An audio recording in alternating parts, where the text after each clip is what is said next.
The 2022 home season for Grayson County High School opens tonight with a first between Grayson County and Edmonson County. For the first ever time, these two teams match up on the pitch in varsity soccer action. These two teams played last year, but it was only technically JV, as this is the first full year for the Cats of playing varsity soccer here for the KHSAA.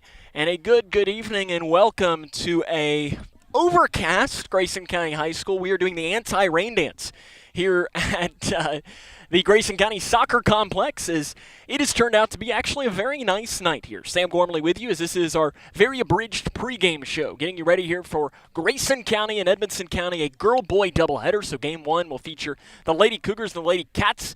And then later on tonight, if the rain holds off, it'll be the Cats and the Cougars in the second game. For Grayson County and Edmonson County in game one, it is the first game of the season for each team. The Lady Cougars were scheduled last night to face Fort Knox High School, but that game was canceled late last week. So because of that, Grayson County is facing Edmonson County in what is the season opener for the Lady Cougars. Grayson County is looking to replace their leading scorer from last year in Ellie Evans, and they're going to turn towards Lacey Nelson. She's their leading returning scorer. In fact, she's the only player that returns and scored a goal from last season's team. She had 2 last year, and she'll look to build upon that. You're going to turn and look to some newcomers as well to step up and hopefully help this Lady Cougar team into some growth into the future years. Edmonson County, again, this is their first ever true varsity game for KHSAA soccer. The head coach for Edmonson County is Greg Hudson, and the head coach for Grayson County is Bailey Van Meter. The officials are ready. They just finished the coaches meeting, so we are about ready to roll between Grayson County and Edmonson County. We appreciate you taking the time to tune in, and we're going to be here all year long for Grayson County sports.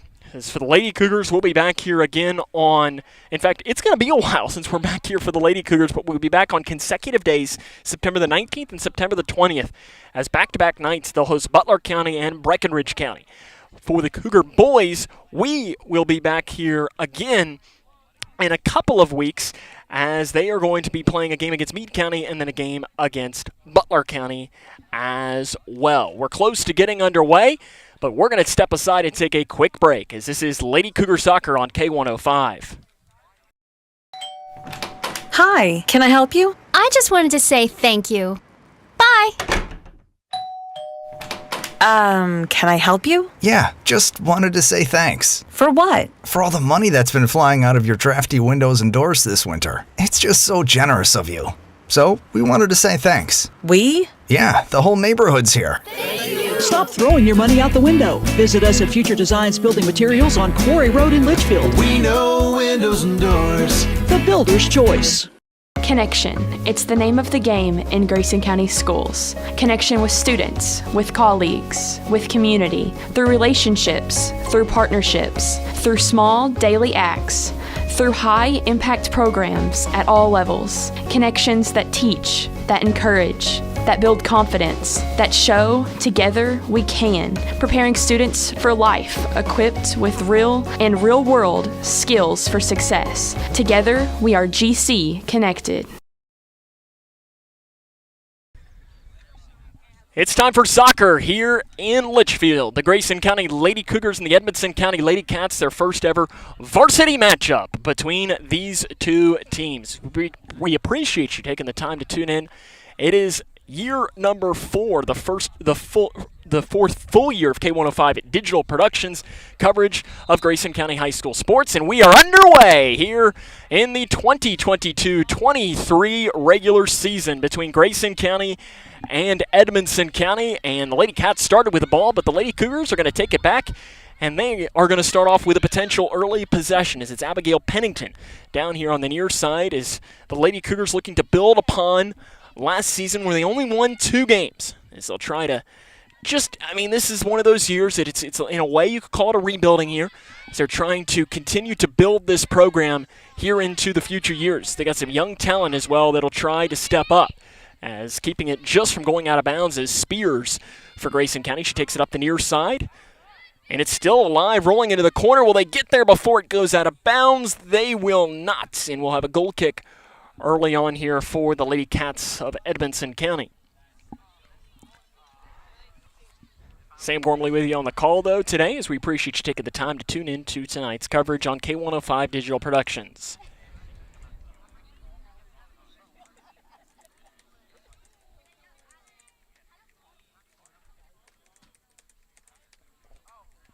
Goal kick coming for the Lady Cats. And it's a short one, and Grayson County is going to end up taking it right back as it's Middleton. Over to the far side to Nelson. A little too hard on the touch, but she will recover and shoots it off to the right side, but it's picked up by the keeper. It's probably one that Nelson would want back, as just went off the side of her foot a little bit as she had a chance to give the Lady Cougars an early advantage in this game. No score early on here between Grayson County and Edmonson County.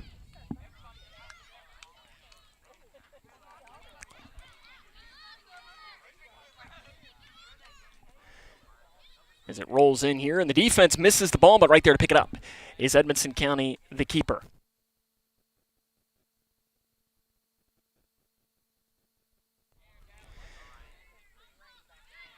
Lady Cougars take the ball back here, and will try to look for their first goal on this young season.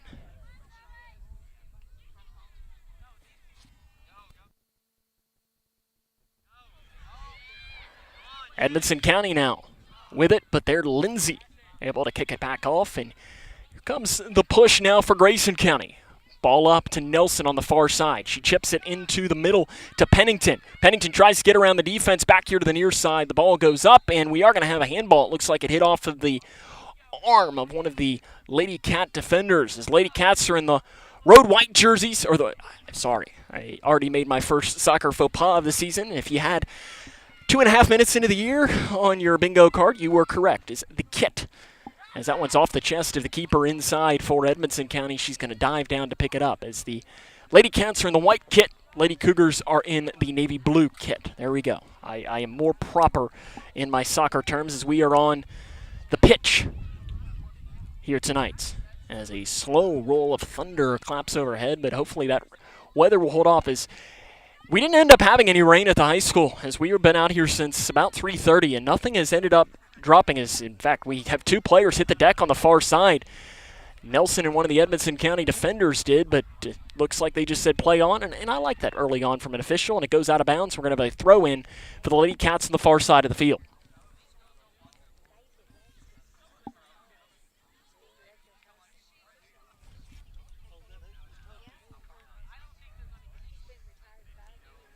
As it should be okay, now the player's going to pick it up on the far side. As at first I thought that they were going to try and kick it, but it went out of bounds. And the throw in comes just a little bit too long, but Edmonson County's still going to come down underneath of it. Up into the middle.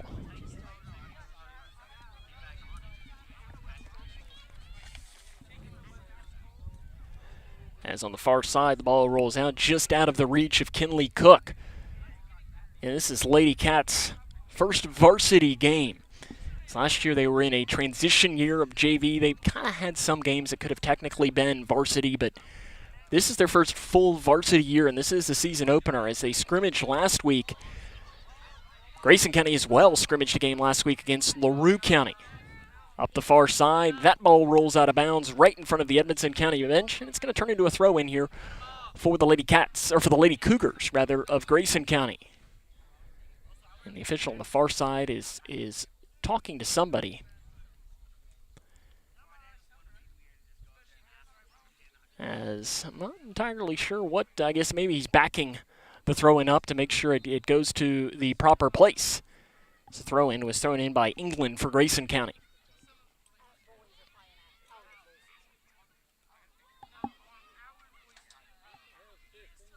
Up the far side.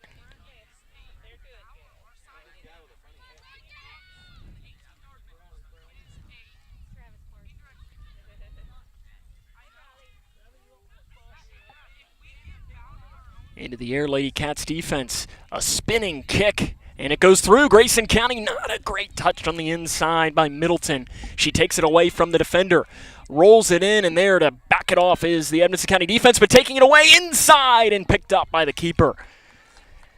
As Phoebe Spears had a chance to get the early lead for the Lady Cougars. But 6 minutes into tonight's contest, still no score between the Lady Cats and the Lady Cougs. Lindsay backs it off.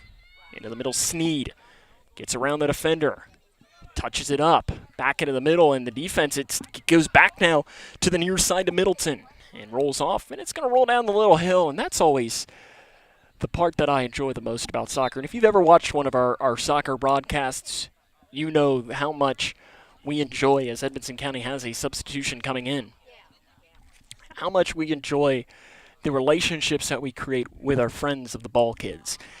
And I give them a lot of props. I mean, just up there with the players on the pitch. They're working. And I know we had a couple of friends that we made last year of chasing balls all over the place, and especially when you get some teams who will take part of their advantage is always just to kick the ball out of bounds anytime it gets into an attacking territory. And it's funny because on the opposite side of the pitch, here at Grayson County High School, as now Lady Cougars might have an advantage. Middleton, a little bit too hard, taken away. Is she going to get there? It's going to be a foot race to the ball, and Middleton is going to take it away for Grayson. Middleton down the near side. Bounces off of her. Spears and Middleton passing back and forth. Parsley is the defender for Edmonson County. He's got number 25 on number 25. Middleton, and it's out of bounds, and it's a good call there by the official, as we're right there on top of that. It's one thing that I do enjoy also about soccer. I have a lot of things that I enjoy about us coming to soccer games, is that we're close. So we really get to pick up on the little things, and especially when the ball goes out and that's a handball. That's a good call as well. See, right there, we have right there as it goes off the hand of Pennington for Grayson County, as we pick up on the little things because we're closer. Like in football, it's tough sometimes for us to see, was it a holding call? Was it a false start? Sometimes it's obvious for us to see, but sometimes we don't. Even basketball, where we're just a little bit further away, but soccer, we're right there on top of things. Rolls in. Nice takeaway by Pennington. Nelson fakes it off, a chip in, over the head and over the keeper, and it's into the goal! Grayson County takes the 1-0 advantage. Kelsey Sneed gives the Lady Cougars the early 1-0 lead.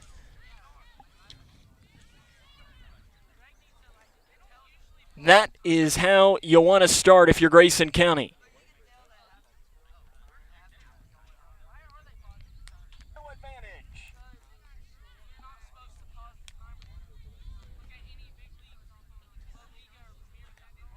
The Lady Cougars lead 1-0 on the goal with 31:37 left in the half.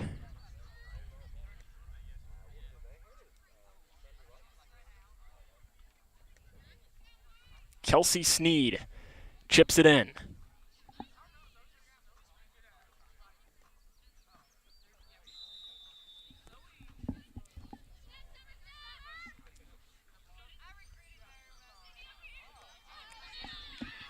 Edmonson County, Lindsay's there to clear it out for the Lady Cougars. Edmonson County gets it down here to the near side. That's one of the furthest that they've had the ball in this one.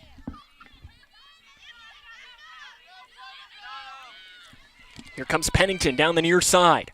Gives it up to Cook. Cook tries to give it back to Pennington, but the run wasn't enough. Pennington tries to take it away, but nice defense there by Edmonson County. Lady Cougars on top, 1-0.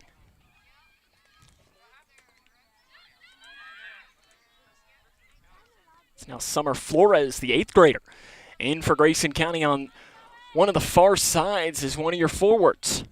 Out of bounds, throw in coming for the Lady Cougars.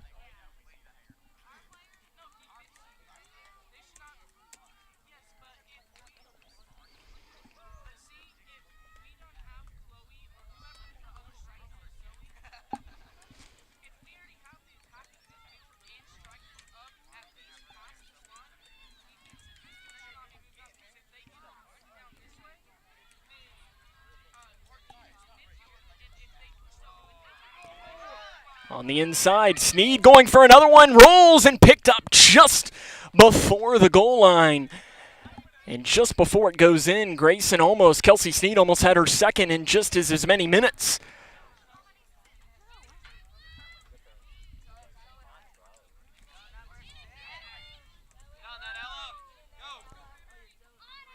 Got a fight over the ball right in front of us. Madison was in there for the Lady Cats. Back over into the middle, there to clear it off into the near side to Logston. Logston tried to give it back to England for Grayson County. Picked up here by Spears. Lady Cougars trying to spread things out. Cook for Grayson.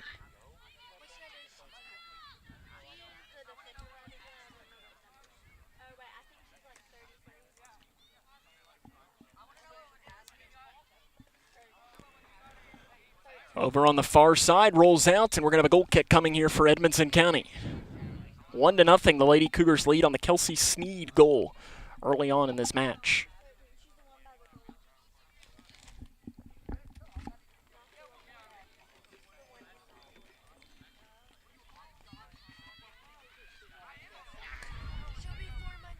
Bounces high into the air. Abigail Pennington for Grayson. The top of the 18. Into the middle, Sneed rolls it off to the left side. 2 for Kelsey Sneed. She puts one into the back of the net, and Grayson County leads 2-0 against Edmonson County. Kelsey Sneed puts in her second of the match. She wasted no time getting that one off and out of the reach of the keeper for the Lady Cats, and it's Grayson 2, Edmonton 0.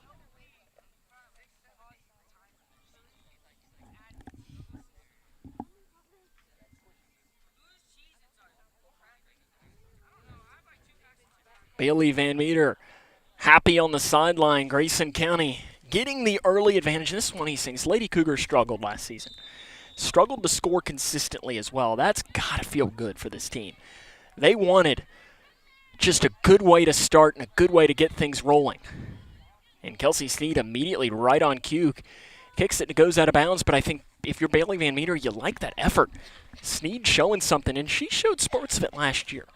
I remember she didn't score, but there was a moment last year, and it's not even coming to mind exactly what she did. Is there's a long run for it. The Edmonson County defense is waiting back there. They were just waiting at the top of the 18 for that ball, but Grayson's going to take it away. Kinley Cook up the far side. She's working 1-on-4. It's a long run. Grayson gets it. The touch a little too hard. Lady Cougars recover in and picked up by the keeper. On the inside of the 6-yard mark is in the box. Edmonton able to pick up that save, and now if you're Edmonson County head coach Greg Hudson, that's what you like for a keeper when you have 2 go through. You don't want that to just the complete.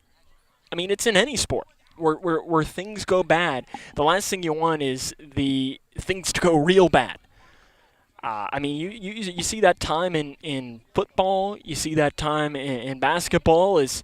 I mean, we've talked about it, I know, with head football coach Brian Jones. As there's a corner kick coming here for Grayson County. Sneed is going to take it. So we'll get back to that point here in just a moment.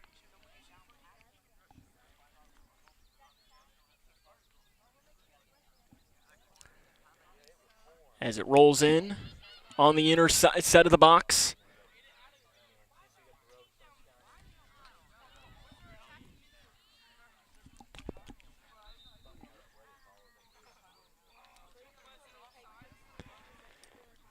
And we have a whistle blown on the interior. We're going to have a goal kick coming here. Or did they? Well, I thought I saw. Okay, it is a kick coming here for Edmonson County. As at first I was a little bit curious if it was going to be, because I thought the official on the far side, I saw him point towards, as Grayson's going to take this away, point towards the goal, but I thought the official was pointing towards the corner kick, the head official in the middle. But instead he just had his hand in the air. It's just all about the angle.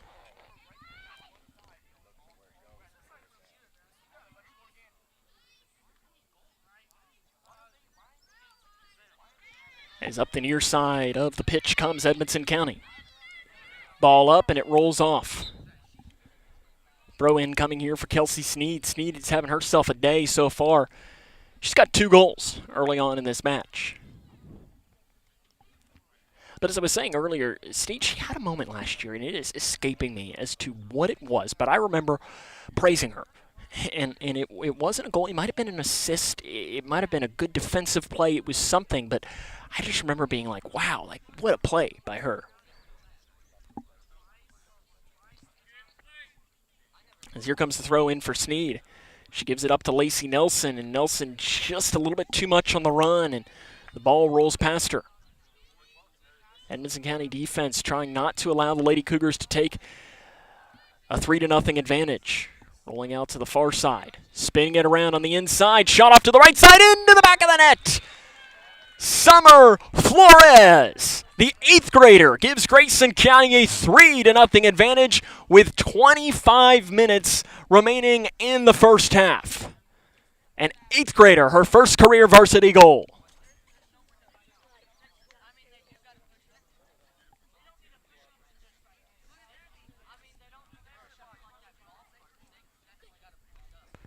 You can't draw it up much better than that for your first varsity goal against one of your biggest rivals.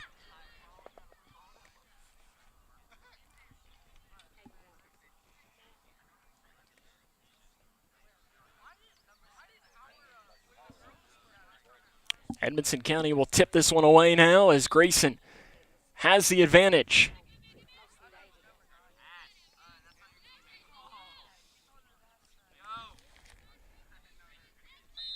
And a whistle blown, and we're going to have a foul called, and a free kick will come here for Edmonson County. The official explaining to Grayson County as to what exactly had happened. And I always like that from officials is you know, you make a mistake, let's sit down and let's explain what happened. Like that's, you know, an official is in a way, and you can do too much of it. But in a way, it's just an extra coach on the field. Because sometimes, especially in some of these sports like soccer, and even you see it in basketball or in football where, you know, and just to use an example of football is, you know, an offensive lineman holds. And the official can say, well, hey, here's what you did. Lacey Nelson with a run here. She gets it back towards the middle, gets it on the outside of the 18, chips it in, rolls it off, and tries to get there into the air. It bounces up, and right there to pick it up is Edmonson County.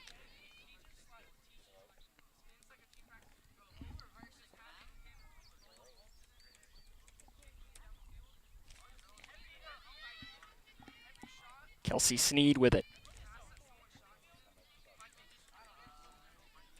For Grayson, missed by the defender, there to pick it up. Nelson tries to get the touch a little bit off of her foot.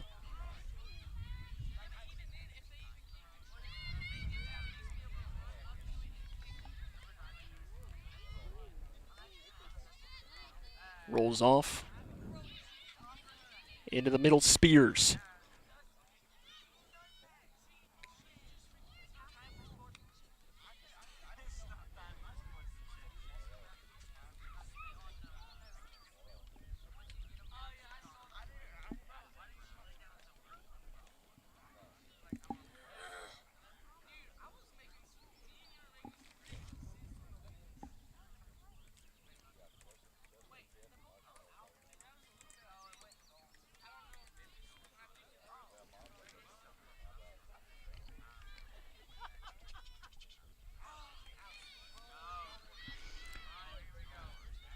Rolls off and bouncing through.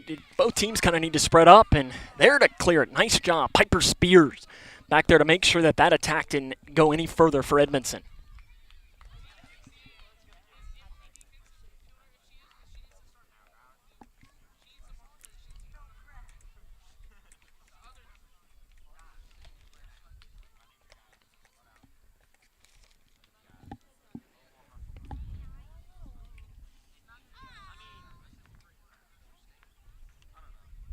Throw in coming for Grayson on the far side. I believe it is Snead to take it. Rolls it in. It's a good throw in. And a nice run by Pennington on the far side, getting into the inside of the box. Lady Cougars have an opportunity here. Over and just wide of the goal. A potential opportunity for Grayson. And I think if you're Bailey Van Meter, you know, you saw a good thing there. You know, they were trying to run, you know, your opportunity, and it's good to kind of build upon that.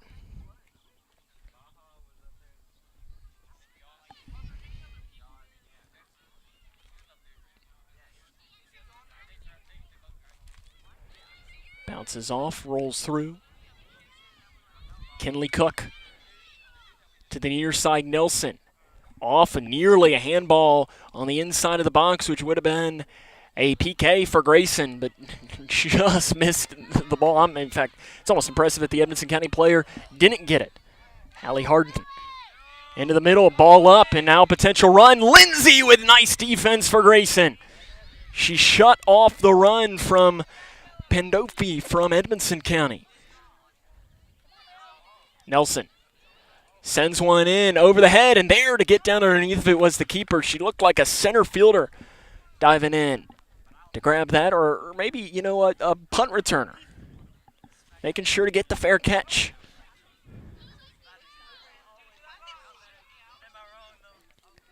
Rolls out of bounds, and a throw-in will come here for Grayson County. Will the throw-in be taken by Taylor? It will. The freshman Taylor to throw in for the Lady Cougars. Grayson leads 3-0.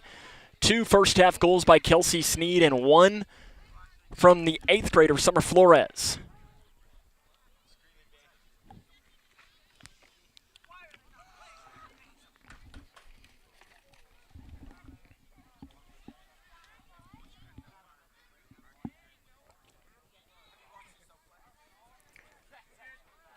Throw in coming.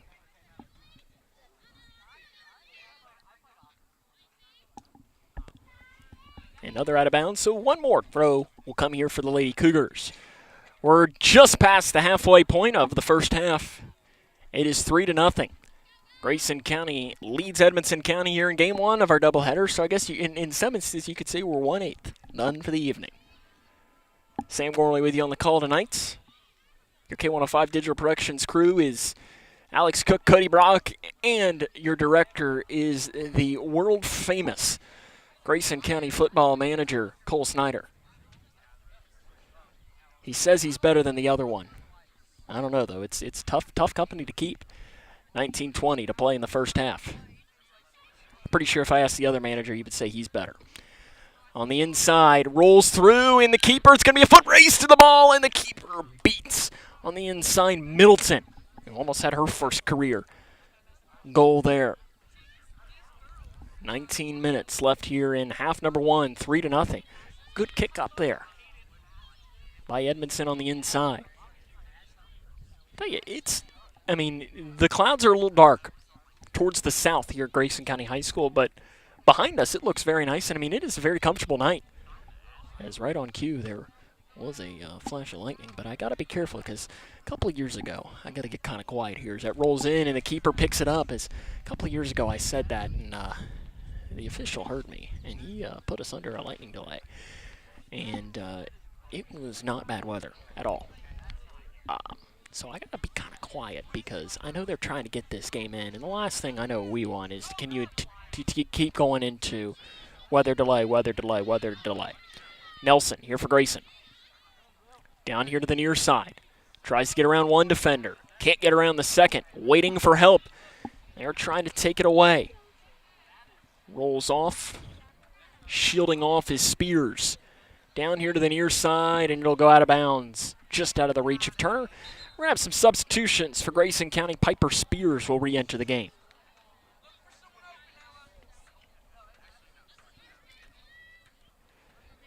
Claire Burklow enters here for Edmonson County, along with Courtney Dennison. To throw it in is Ella Madison. Gets there. Lindsay. Balls it off.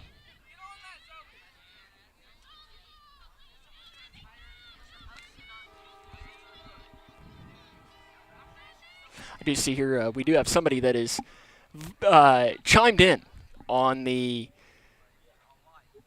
vote of which manager is better, but I feel like this person might be a little biased, as Cole Snyder's mother says that she votes Snyder. So, I don't know. Maybe that might be a little bit biased. I'm not sure if the Keys family might feel a little different. The person that we need to ask, maybe get on the phone right now, is head football coach Brian Jones, see what he might say. He might have a different opinion. As Cougar football team, they open up the 2022 season against Edmonson County. That's Batco Bowl. comes as the Cougars will look to keep the tobacco stick in Litchfield. If you're an Edmonson County fan, feel free to join us and watch our broadcast of that as Cougars have won 3 straight. But the interesting thing is the Cougars have never won the Tobacco Bowl 4 times in a row. As I could say 4 years in a row, but we had the weird 2020 year where the two teams didn't play on the gridiron. But be sure you join us as that is next Friday. So the Cougar football team will be hosting their scrimmage. Or hosting, that'll be a real game. And in fact, if you'd want, you can always come out and watch the game too. Hopefully it'll be nice weather. Nelson on the outside, spins it around. Rolls down here to the near side. Turner into the air and an old roll out of bounds. Throw in will come for Edmonson County. 3-0. Lady Cougars on top. Goals, 2 for Kelsey Sneed and 1 for the 8th grader Summer Flores. Ella Madison was the player that gave that ball in. Nelson takes it away from the Lady Cats towards the middle. Enters the outer edge of the box. Bounces off, and it's going to roll out. We're going to have a penalty kick, or not a penalty kick, a corner kick coming here for Grayson. 3-0. Lady Cougars on top. Remember that this is a doubleheader. Game 2 will follow Game 1 here tonight. The boys will face in this one.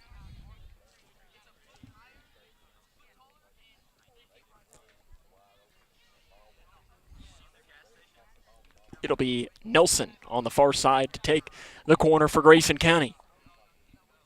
Right in front of the scoreboard, which I think they have repaired from last year. As last year we were kind of struggling at times. They had some pixels out as the ball rolls just a little bit wide, and it's going to go out of bounds, and a goal kick will come here for Grayson. As last year we couldn't tell at times what the exact score was, so it looks like they fixed it. So you know what? We'll give it a shout out. I see him. He was standing over there a second ago. I'm not sure if he's still there, if he's gone in, but Athletic Director Jason Kincaid, I'm sure he was on top of that, trying to fix that. So shout out to him. It makes my job a lot easier being able to do the time, and also it allows for you at home to be able to see the time. As last year we didn't bring that time for you because it really wouldn't have helped you because there were pixels out, so sometimes you couldn't tell whether it was it was off the hand of the keeper. Nice extension there. So that was a nice little move up there, looking like Odell Beckham stretching out there to make sure that ball didn't go past. But it really wouldn't have done much of a benefit for you to have been able to see it last year, so we are able to bring that to you this year. And it's a nice little help for you to be able to tell how much time is left. On the far side, Heaven Longston for Grayson. On the outer edge of the box. Able to recover, looking for Grayson County help. Back off into the middle. Run down on the outer side by Middleton. Fires back over to the far side to Longston. Taken away, though, by Edmonson County right in front of the trainer's station.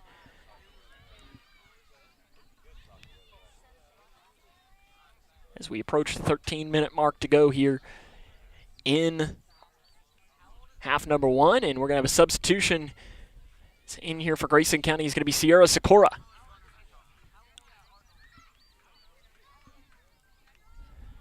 This keeper for Grayson County tonight, we haven't been able to call her name tonight, is Allie Morgan. And I'm sure if you're a keeper, it's nice sometimes when they don't call your name, because that usually means that the ball's on the offensive side.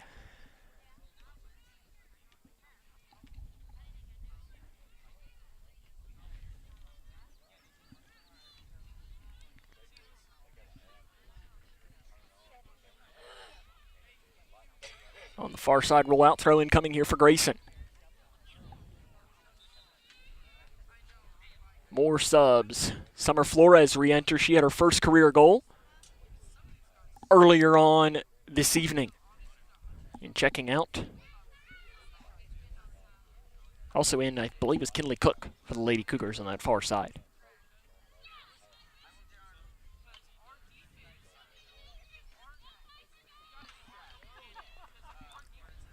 Rolls up and hugs the line, but goes out of bounds. And we're going to have a throw in, another one coming here. And the throw in is Grayson. At first, she blends in with the Edmonson County coaching staff, is also wearing navy blue, and I was like, where'd she go? And she looked like one of the members of the coaching staff. Cook for Grayson.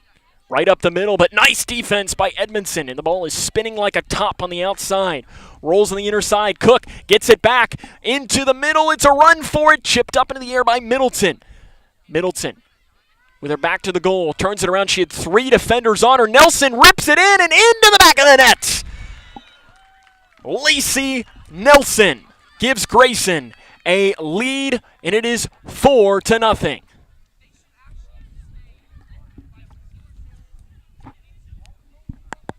Lacey Nelson gets her first goal on this young season, and Grayson leads Edmonton 4-0.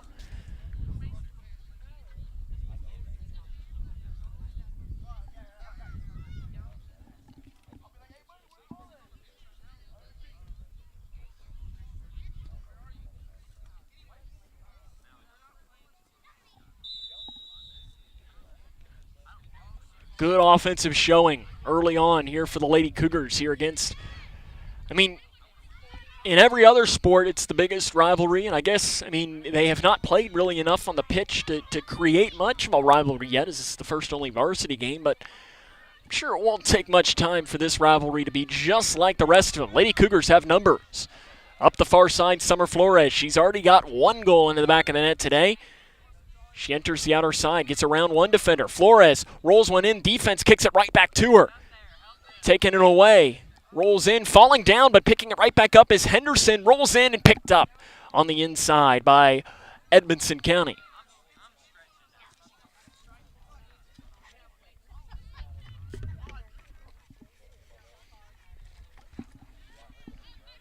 As the clock never did start over on the far side, as it's up and into the back of the net for Grayson. Lady Cougars find another one in there, and it is 5-0 Grayson County. I think that was Flores again. That one was from way out. Her second of the match. As I looked down at my notes for 1 second, looked up, and the ball was flying into the back of the net. As that was, somebody might need to call the U.S. women's national team after that one. Or does Racing Louisville FC, I know they're kind of having a rough year, maybe pick up that. I'm sure they could use one of those, as that was picture perfect, exactly what you want to see. Rolls up here to the near side. England tried to corral it, but taken away. Middleton. Nelson's not going to be able to outrun that one, and dives out of the way. 2-on-1, won by Nelson. She's already got 1. Nelson towards the middle, looking for help. Rolls it in. She's not going to take it herself, just a slow roll in, and there to pitch it and tap it in for Grayson County. Madeline Middleton gives the Lady Cougars a 6-0 lead, and assist for Lacey Nelson. As Nelson just kind of, just a tiny little tap, and right there to pick it up was Middleton for her first goal of the season. That was perfect there for the Lady Cougars. 6-0 Grayson. There was a little bit bigger of a flash of lightning. There aren't any officials by me right now. I'm not sure if the head official saw that. It didn't seem, if he saw it, he's going to say, you know what, we're good. I know the trainer Scott on the far side, he's on top of the radar. As in case it does get to a point where we do need to go under a weather delay. I think the worry right now is later on. Tonight, in fact, I just looked down at my watch, and it says we might be good for the evening. And I hope that is the case. Grayson leads 6-0. They've been piling it on here in these last couple of minutes. It rolls on the inside of the box. Defense there corrals it and clears it out. On the inside and out of bounds, and we're going to have a goal kick coming here for Edmonson County. 6-0. Lady Cougar fans are loving this start here for Grayson.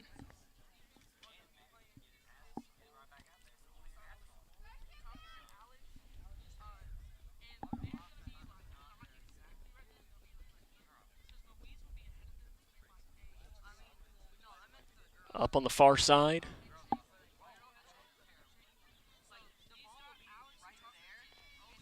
Edmondson has it. Lady Cats maybe with one of their first opportunities in this game. Spinning it around. Nice defense by Grayson, but the Lady Cats get it through. This is their first chance of the game. Morgan trying to set up. Edmonson on the inside of the box for the first time in the contest. They're going to give it back, and Grayson County win the foot race to the ball.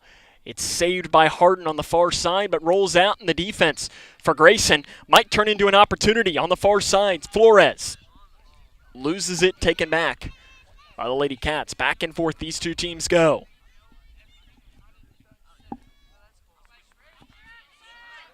Edmonson on the far side.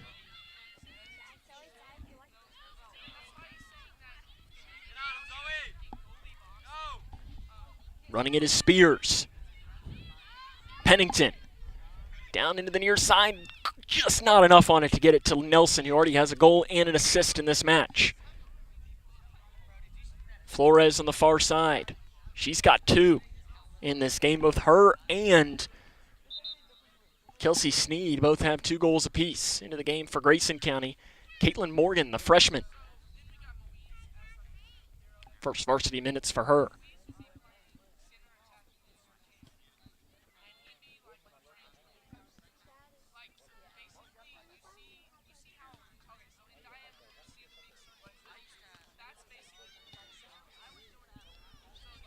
Rolls over to her towards that far side. Taps into the air, off the chest of Flores, and it'll roll out of bounds. 7 minutes, 54 seconds left here in the first half from Grayson County High School. The Lady Cougars piling it on here in half number 1 of their opening game of this young season.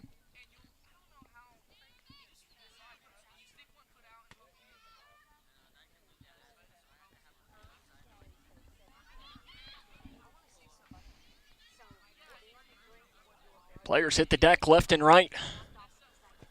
And it does roll out of bounds in the throw-in. I believe they are awarding it to Edmonson. This looked like we were having almost a WWE match here on the far side. Players were hitting the deck. Was it the Royal Rumble or something hitting the deck left and right in both white and in blue?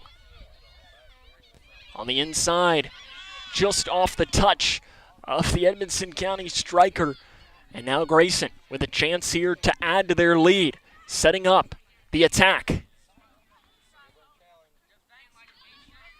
Pennington for the Lady Cougars tries to get it in. Nice defense on the inside by Dennison.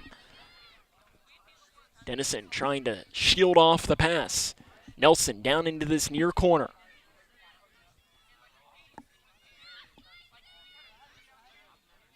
Rolls in just out of the reach of the keeper, and that's a smart play there. It's one that you don't even want to try and touch, because if you touch it, it'll turn into a potential corner kick, because if you can't get to it and it just brushes off of your arm, it turns into an attacking point, and it's good. She watched it, realized, for one, she had no chance of grabbing it, and 2, it was going out of bounds. So it's smart just to let that ball roll, but you also want to make sure you look. Make sure there's not a player running down there, because the last thing you want to do is let a ball because you think it's going out of bounds, but then a player pick it up and put it into the back of the net. Rolls in and just out of the reach of the keeper, but it goes wide right, and luckily that's another one where she didn't touch it, so it's going to turn into a goal kick.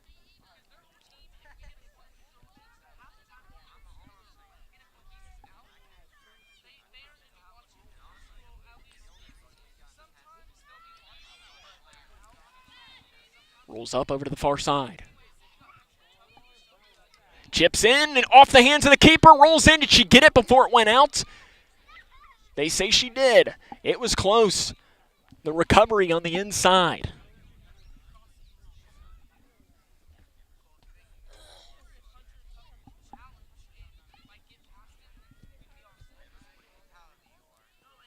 We approach the 5-minute mark.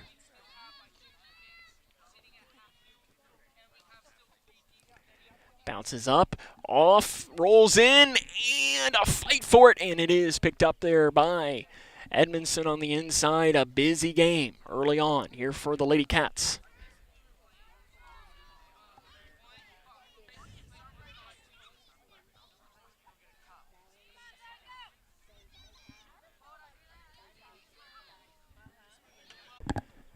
Welcome back here to Grayson County High School, as we're hoping that we have figured out our issues here is we lost power at our spot, and we think that we have reconvened and now we're back. So that is our hope. Is sometimes when things don't work out, they just don't work out, and that just sometimes happens. But I think that we have fixed everything, so we should be back.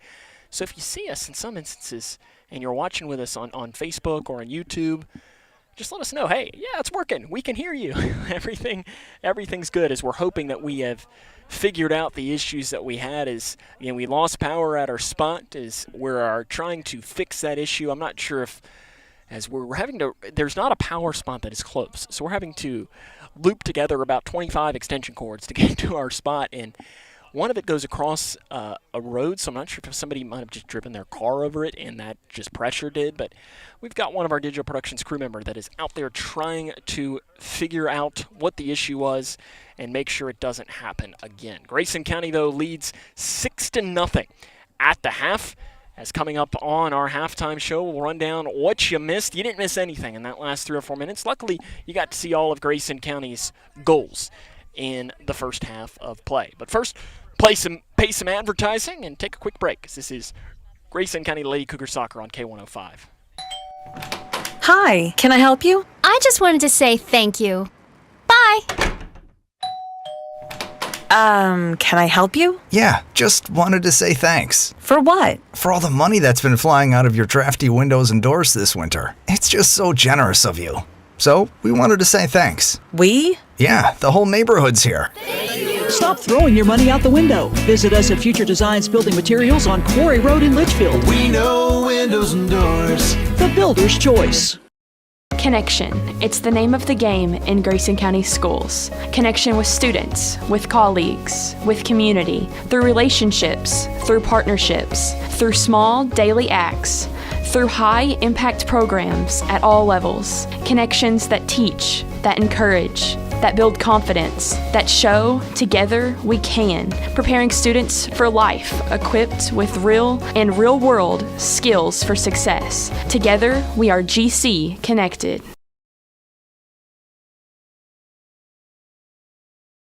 Hi, I'm Janine Lucas with Wilson Muir Bank. Our focus is on building communities, and in many of our markets, agriculture is at heart of those communities. We are proud to partner with local farmers and value your role in Kentucky and globally. Our commitment runs deep because we understand your passion for farming. Many of us are farmers ourselves. Whether farming is your pastime or your livelihood, invite us to your operation or stop by our offices and let us know how Wilson Muir Bank can help you grow. Together, we build community. Member FDIC, Equal Housing Lender, NMLS 40324.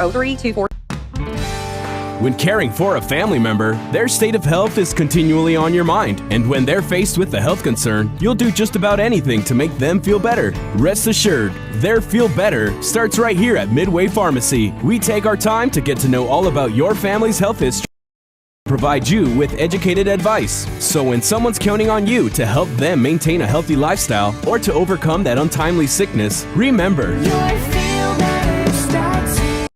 floodwaters in eastern Kentucky have destroyed homes and businesses, displaced families, devastated communities, and claimed the lives of our fellow Kentuckians.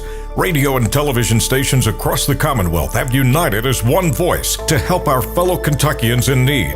Please consider supporting the Team Eastern Kentucky Flood Relief Fund today. Simply go to kba.org and click the Donate Now button. This message of hope is provided by the Kentucky Broadcasters Association and this station.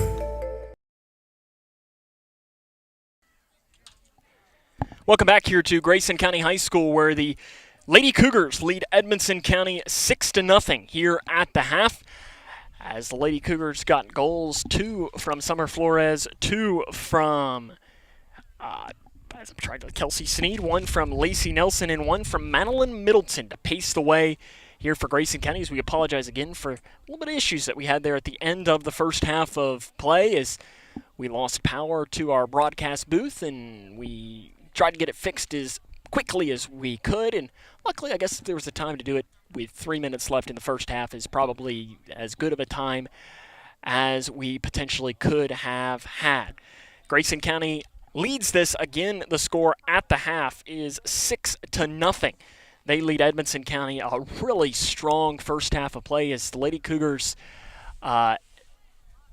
I mean, they had the ball in the attacking half for the majority of the game. Edmonson County really only had one chance or one real opportunity in the game, and they didn't even get a shot off. As Allie Morgan, the keeper for Grayson County, has been able to sit back and just kind of twiddle her thumbs today, as she's just not had many opportunities to do much of anything. The Cougar boys right now on your screen are warming up as they get ready to play in Game 2 of our doubleheader that will begin at the end of the girls' game, is probably about 10 or 15 minutes after we complete here. So we get close to getting underway here in the second half of action as Grayson County and Edmonson County are underway here. Game 2 and the second half of this comes up next, as this is Lady Cougar Soccer on K105 Digital Productions. Floodwaters in eastern Kentucky have destroyed homes and businesses, displaced families, devastated communities, and claimed the lives of our fellow Kentuckians. Radio and television stations across the Commonwealth have united as one voice to help our fellow Kentuckians in need. Please consider supporting the Team Eastern Kentucky Flood Relief Fund today. Simply go to kba.org and click the Donate Now button. This message of hope is provided by the Kentucky Broadcasters Association and this station.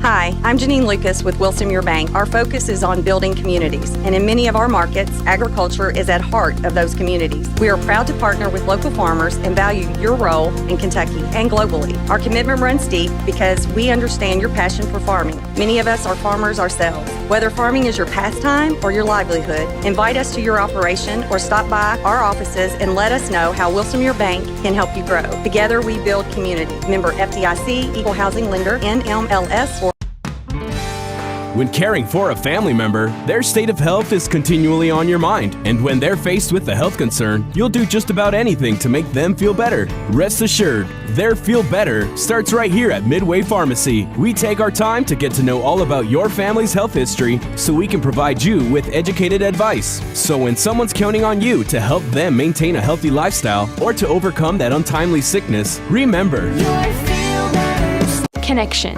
It's the name of the game in Grayson County schools. Connection with students, with colleagues, with community, through relationships, through partnerships, through small daily acts, through high impact programs at all levels. Connections that teach, that encourage, that build confidence, that show together we can, preparing students for life, equipped with real and real-world skills for success. Together, we are GC Connected.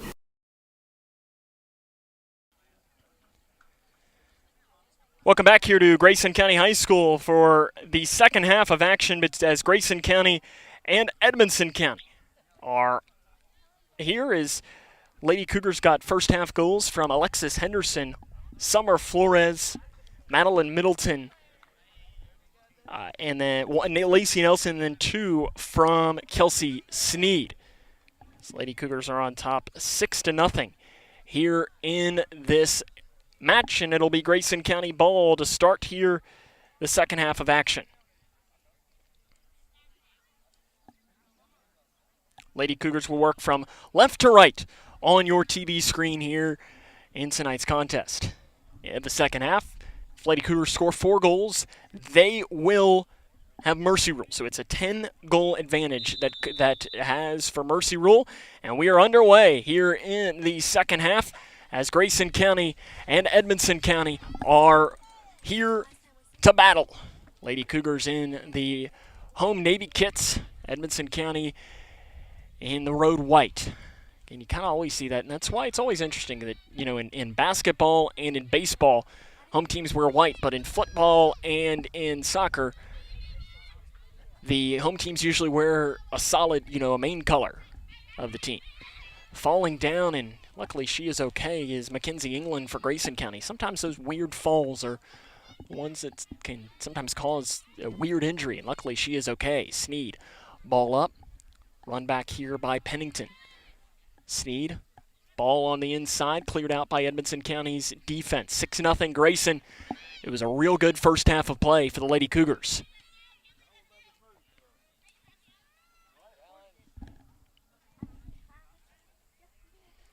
Rolls on the inside. Bounces off. Middleton off the chest of the keeper, and she is able to recover.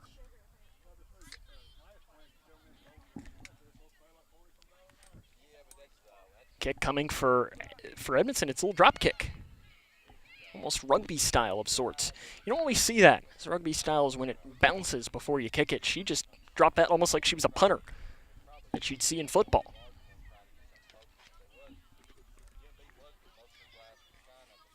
On the inside, Grayson rolls off, bounces off a defender. Was it off of it was off of an Edmonson County defender on the inside, so a corner will come here for the Lady Cougars. Looks like it'll be taken by Lacey Nelson.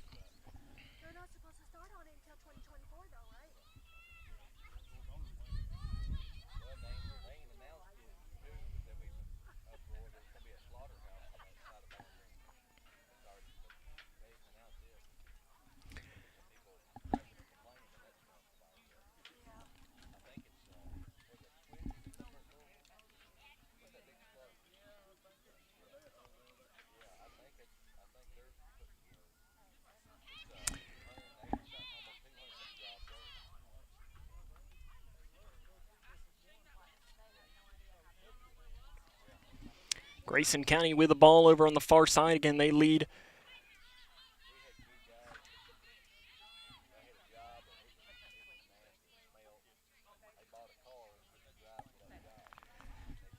They lead this on the inside and off to the right and into the back of the net for Grayson. Or did we have, I think we might have actually, did they call, was she off? I believe she was. I think they did call her offside. So it was a goal for Middleton.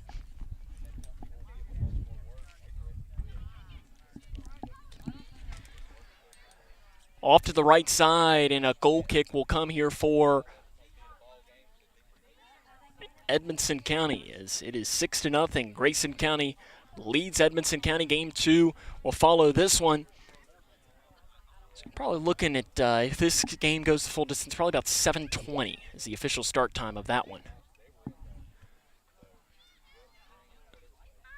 Up to it, Sneed on the far side, rolls off to Nelson.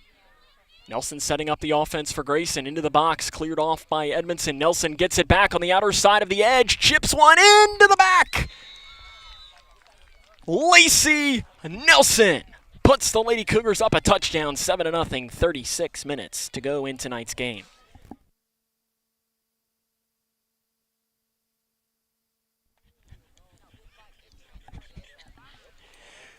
Grayson leads 7-0. Lacey Nelson gets her second goal of the match. You know what? I give the head official here some props. Is he's picking up that ball and he's running that one out.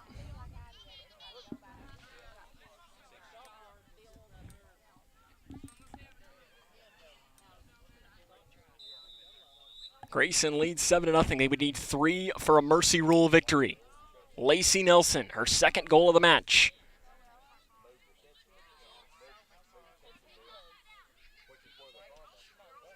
Bounces off and run down here by England. She gets it off as now it goes over the head of the defense. Nice job, England. Edmonson County with an opportunity, but England, like a brick wall, makes sure that no one can go any further.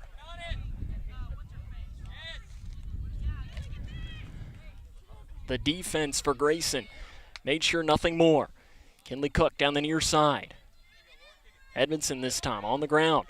Goes through Sneed.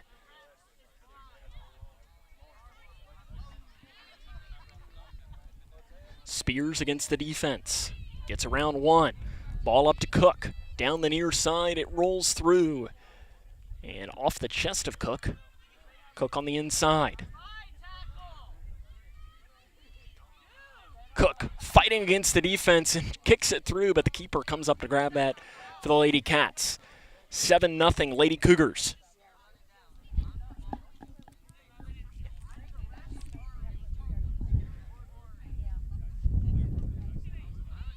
The wind you can hear picking up into the microphone here at the Grayson County Soccer Complex, and it has turned out to be a very nice night. Sneed down here to the near side. Cook can't get it. Oh, will she get it? She will, just before it rolls out of bounds.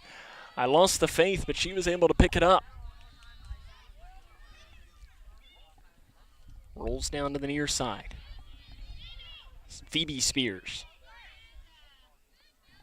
Into the middle to Sneed. Sneed ball up to England. England over to the far side. A little too much on the touch, but Grayson does pick it up. Rolls in off of somebody. Rolls over towards the right side, and almost Madeline Middleton had her second of the match. Sub in here for Grayson, Laura Wildman, the sophomore, comes in.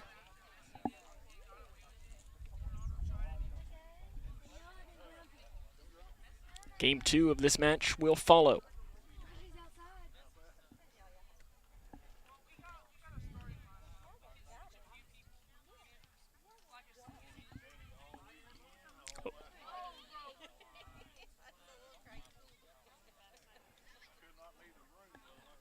Ball off to the far side, rolls out of the reach of the keeper. She holds her hands up, says, "Official, I did not touch it." He says, "No, you did not." So a goal kick will come here for Edmonson County.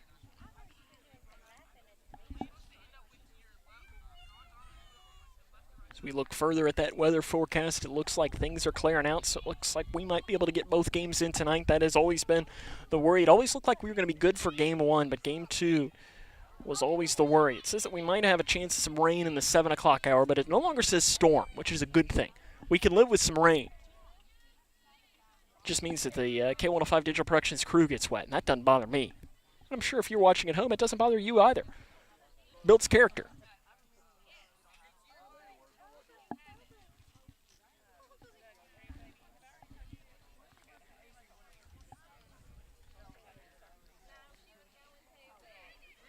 Sneed.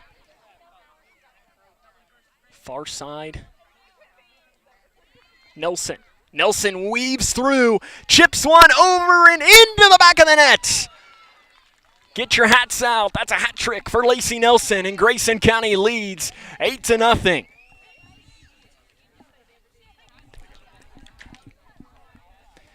Grayson County leads 8-0 after the hat trick goal, finishing it off there for Lacey Nelson.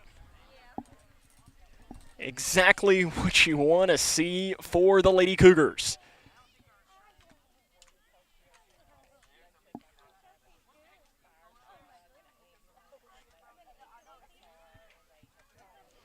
Lacey Nelson, her first career hat trick. She only had 2 goals all of last season. And she gets her third of the match here tonight.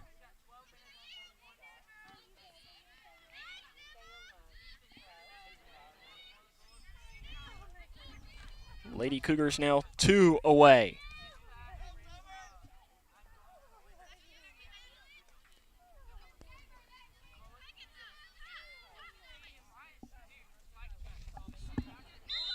And we have a foul called, and we're going to have a free kick coming here for Grayson.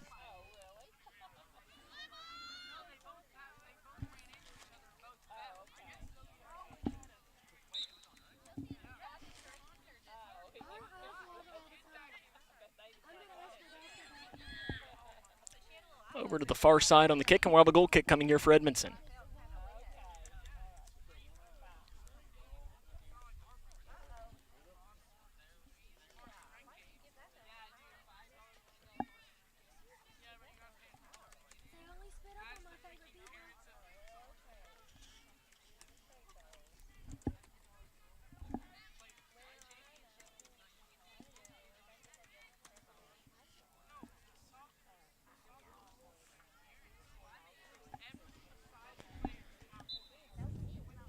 Lady Cougars on top here, 8-0. Flores on the far side.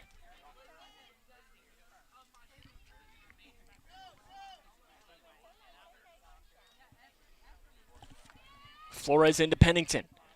Pennington tried to roll one into the middle, and whale of a kick there by Sneed. She was trying to finish off her hat trick. Two players run into one another, and the Lady Cats might have an advantage.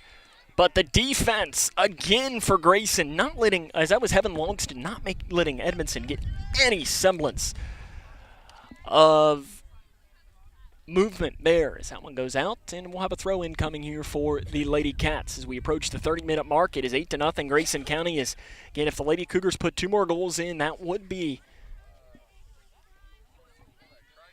the mercy rule.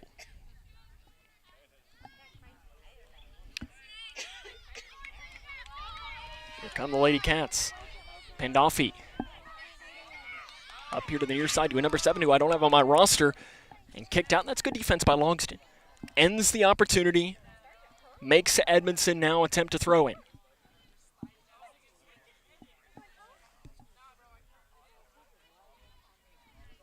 The throw in will be taken by Ella Madison. Gets it into Pandolfi. And it's going to roll out of bounds. So it's being chased after by Caitlin Morgan. Ran out of real estate, and another throw in here for the Lady Cats. And they're going to hand it off. Madison will be the player to throw it in. Logston making sure that nothing can happen on the inside. Sierra Socorro also with nice defense. Taken away, but Logston right there to send that one out. Depending on which side of the flag that one did go out on, will be whether it's a throw-in or a corner.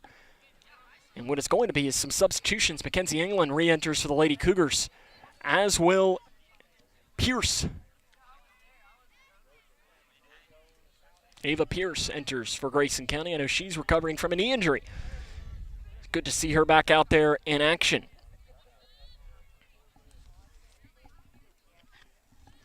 And I'm sure that feels great for her too. You know, when you've been recovering from an injury or something, just taking that day by day and finally getting out there and doing something more normal has got to be a great feeling.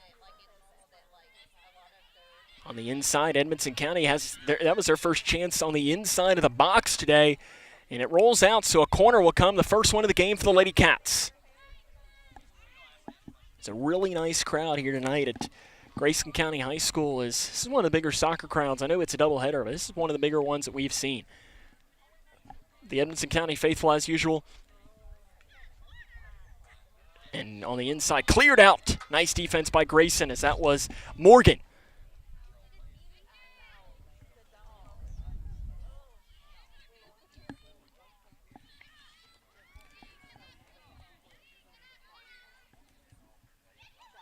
Throw or another corner coming there for Edmondson, and again, immediately right there, Pierce says, how about you do it again? She just kicks it right back out. This time it'll be a throw-in. I like that kind of toying with the Lady Cats a little bit.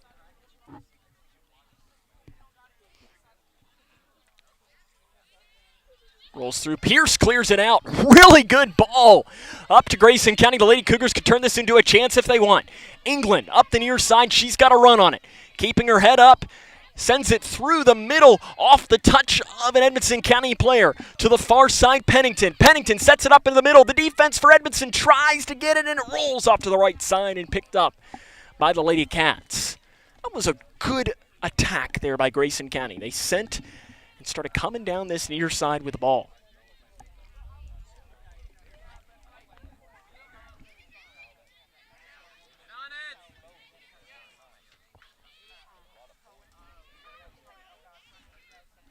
Up towards the far side, rolls off Flores. Flores into the middle to Spears. Spears, though, can't get there before the Edmonson County defender, and a slow spinning roller, a foot race to the ball, won by the Lady Cats.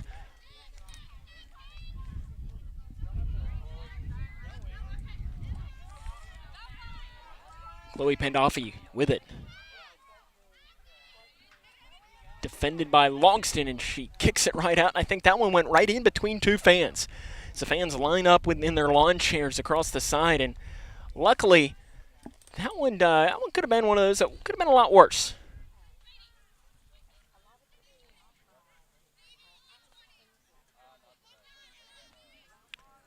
Throw in coming on the far side. And there's picked up, and you can tell that one was getting ready to roll out. And I think Allie Morgan said, you know what, I just want to touch the ball. I haven't been able to do that the entire game, and that's exactly what she did. She ran up there and grabbed it.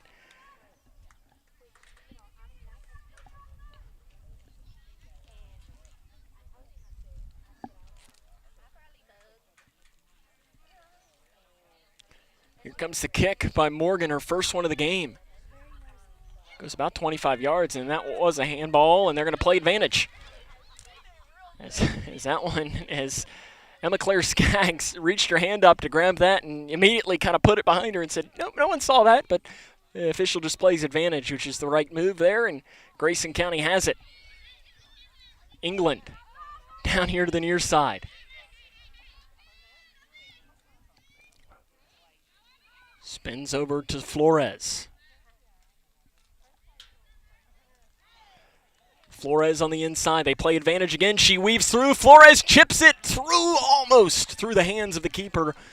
But Grayson able to pick up on that one.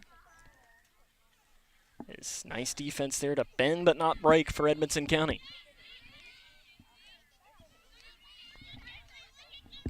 England down the near side wearing the bright orange cleats for Grayson.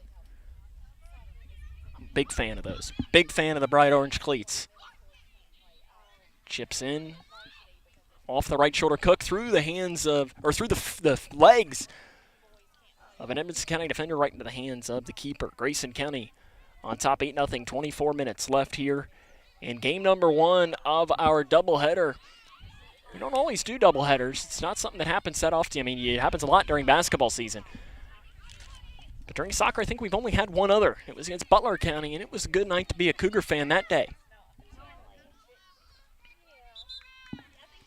We got some subs coming in. In for Grayson County, Elizabeth Lindsay, Alexis Henderson, and can't catch quite the number letter there for Grayson as well.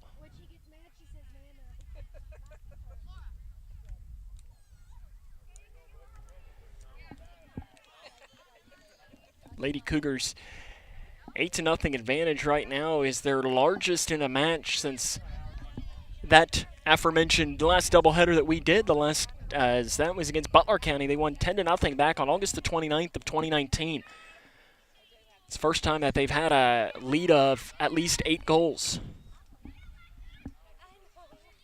It's the largest lead in nearly 3 years to the date.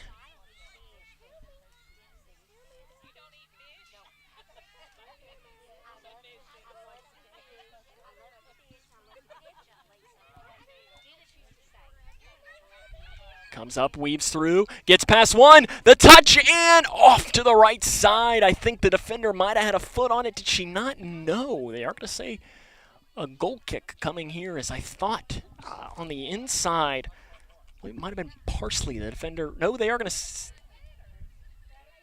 No, they are going to call it a corner, which I thought was the right call. As I thought that the Edmonson County player, and I mean, as the legendary broadcaster Dick Vitale would say, I'm blind in one eye and can't see out of the other. So I didn't necessarily put it past me that I wasn't correct, but I thought that was going to be a corner kick. So here comes the corner for Grayson. Taken by Cook. Right on the outer edge of the box, picked up by the keeper, and Edmonson County will have the ball.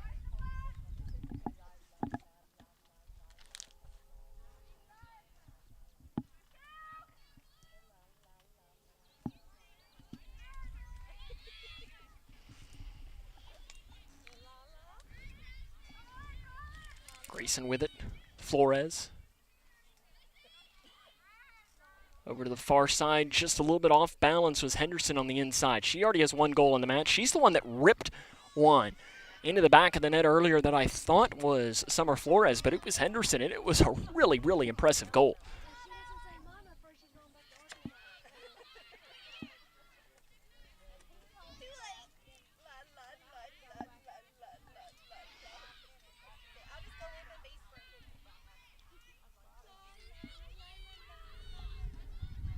Laurel Wildman over on the far side with it as we approach the halfway mark of this second half. But Grayson with an offensive opportunity. The 8th grader Flores back into the middle. Backing it up, trying to find some space as the defender, Courtney Dennison, really nice, just not giving Flores an inch. Cook trying to chase after the ball, gets it right before it goes out. Really nice job by Cook, rolls out, and we're going to have a corner kick coming for Grayson. Cook took the last one. Will she take this one as well? We got some subs in for Grayson County. Heaven Logston re-enters. She's playing some good defense.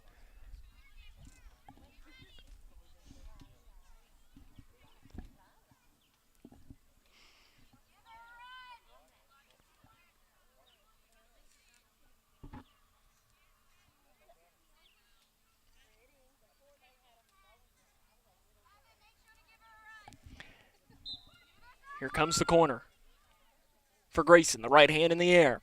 The right-footed kick off the leg of Logston. She sends it back a little bit. Edmonson County backs it off now. Lindsay in chase.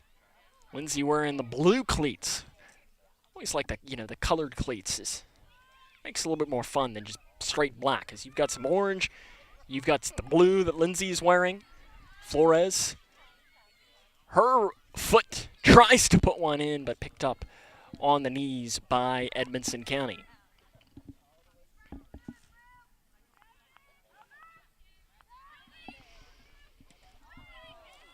Straight up into the air. The ball bounces.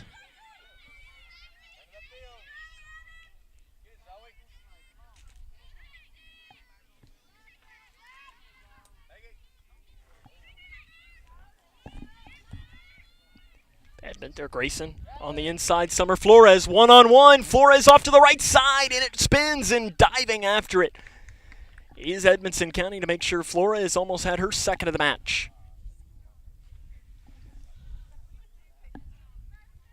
The clock continues to tick. And if you're a Lady Cougar fan, the clock is your best friend.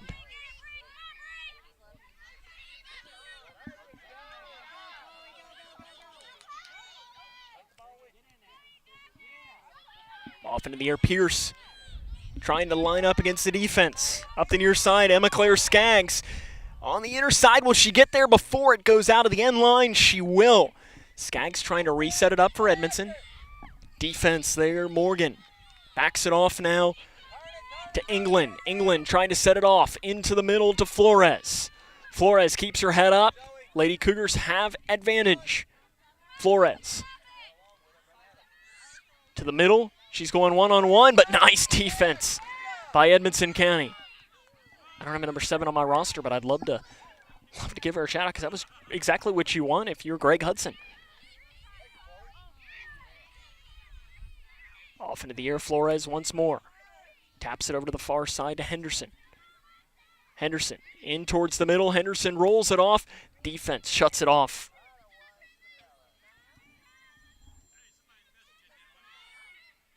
Flores spins around.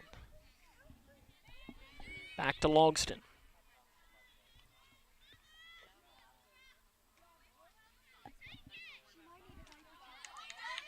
Pierce sneaks up behind Skaggs to make sure there wasn't going to be an opportunity.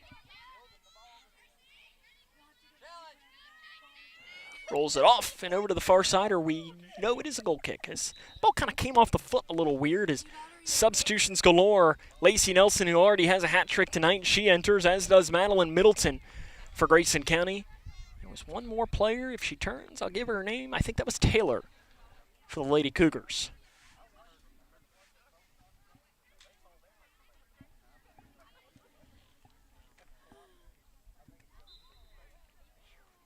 We invite you, though, to stay tuned in for Game 2 of our doubleheader between Grayson County and Edmonson County. Rolls off into the air. The defense shuts it off, and there to pick it up as a Edmonson County player falls down in the box, and Pierce, she's okay.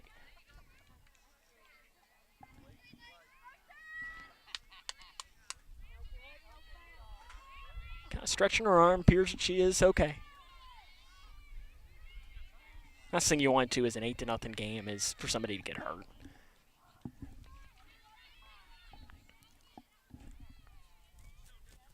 Rolls off just a little bit out of the reach of Middleton. Defense taken away here by Edmondson. This is a good run here for the Lady Cats. Speed up the far side of the pitch. Madison tries to set it up, ball up. It'll be a foot race for it, and it is going to be won by Morgan for the Lady Cougars. The keeper picks up only her second ball of the game as she has not been busy today. I think if you ask her, that's okay with her, because usually that means that you're having a lot of success in the offensive end.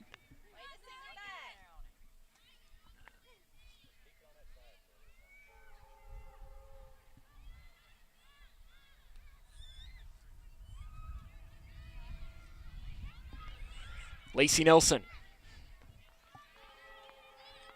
to the far side. Nelson rolls it in, spinning it around is Middleton. Middleton down here into the near corner to Logston. Logston couldn't quite get to it in time, and Lindsay this time will get an opportunity. Back now to Pierce. Pierce rolls it off through, and oh, what a save by the keeper, reaching out her right arm to grab it. That's one that you just got to tip your cap, as that was a nice little one-arm save.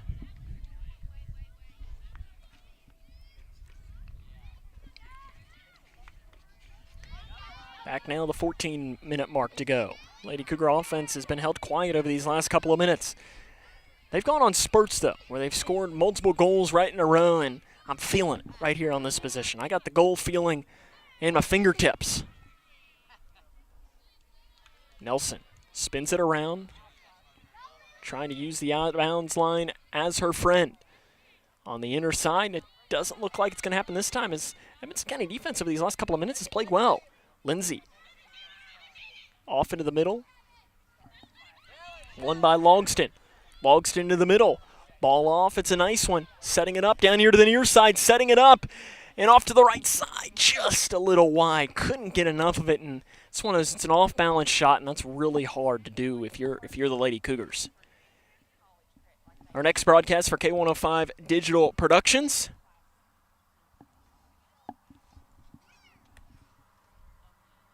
will be next Friday, August the 19th.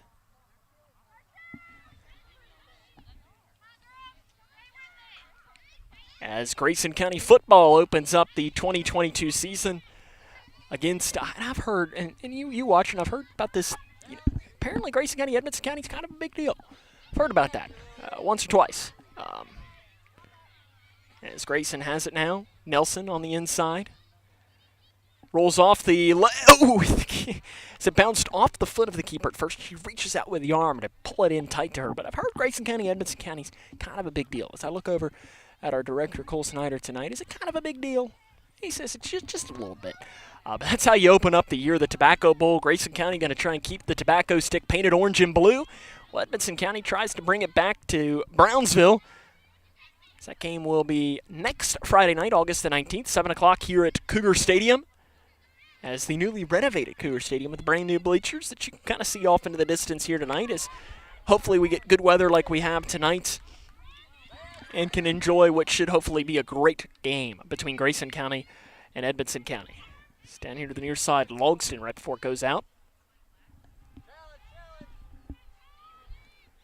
Over to the far side, Nelson. Nelson up, over, just wide, and another one as this kind of goes back and forth like we're playing pinball.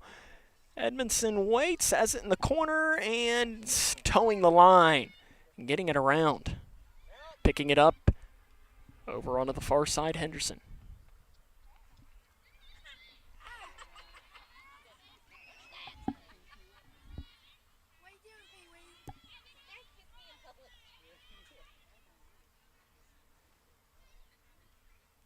Picks it up, off, over, and it'll roll out of bounds. Substitutions here. Coming into the game for Grayson County, we have Piper Spears, along with Laura Wildman. It's coming out is Ava Pearson. That's what you got to love. I'm sure she feels great. Coming back from the knee injury, feels good. I mean, coming back from any injury. I mean, and like I said, it can be something as basic as, you hurt your back. doing something, or you hurt your knee, or you did anything. You had wrist surgery, or whatever it might be. That first time back feels great. And the first time back to doing something normal, it's a good feeling, and I'm sure for Pierce, she's feeling that right now as she was smiling, grinning from ear to ear. Over on the far side, Grayson had an opportunity. It was blocked off by the defense for Edmonson. The final 10 minutes of this game.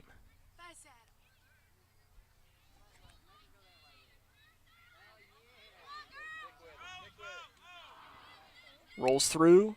Lindsay looking for her first career opportunity. Bounces over to the far side. A foot race won by Heaven Logston in the near corner. Logston on the outer side. Hits off of, it might have been a headshot on the inside as comes down, rolls, keeping it from going out of bounds, though, is Logston. Of course, Game 2 also features the Game 2, but the first home game for new Cougar soccer head coach Ethan Sulzman, who takes over for Josh Baldwin, who was head coach. In fact, I look over right now, and Josh Baldwin is in the house. As he's no longer the principal at Grayson County High School. I think it's the director of pupil personnel or something that he has now at the district office, and that goes out of bounds off the foot of Emma Claire Skaggs, and we almost had a child on the field as they were playing, and I think she wanted to give a hug to the player. I'm not sure if that's Big Sister or something that ran over. Might have given a little bit of a hug. Some smiles coming from the Grayson County players as substitutions on each end. I think re-entering there for Grayson County is Kinley Cook.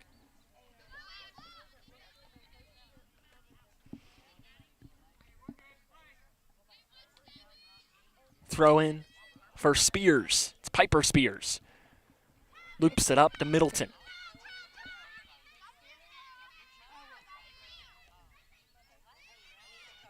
Middleton down here to the near side to Cook. Cook on the outer edge of the box. Backs it off, a little bit too much on the touch on the inside. Oh, a nice defense shutting it off, and we might have handball in the box. We did. But the handball in the box is on Grayson, so it means nothing except for a goal kick coming up for Edmonson County. Lady Cougars will be back in action coming up on Thursday as they will make the trip to Munfordville, taking on the Lady Raiders of Hart County, while Edmonson County will be back on Friday as they will make the trip south near the border, as they will be taking on Franklin Simpson. As we saw Franklin Simpson in a game, I think that was last year for the Lady Cougars.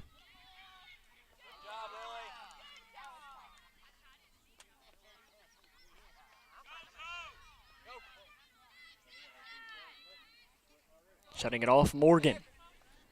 Spears takes it away.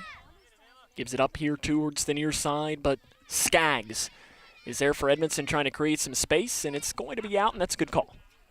Saying it's a throw in here coming for Edmonson.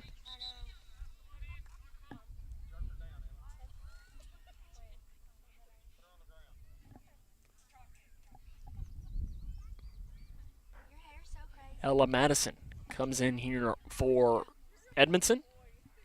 Immediately she puts her right hand in the air, calling for it.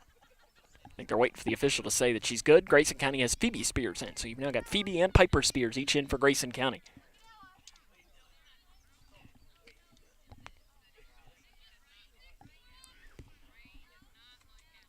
And Summer Flores also re-enters here for Grayson. Under 7 minutes to go here in tonight's contest.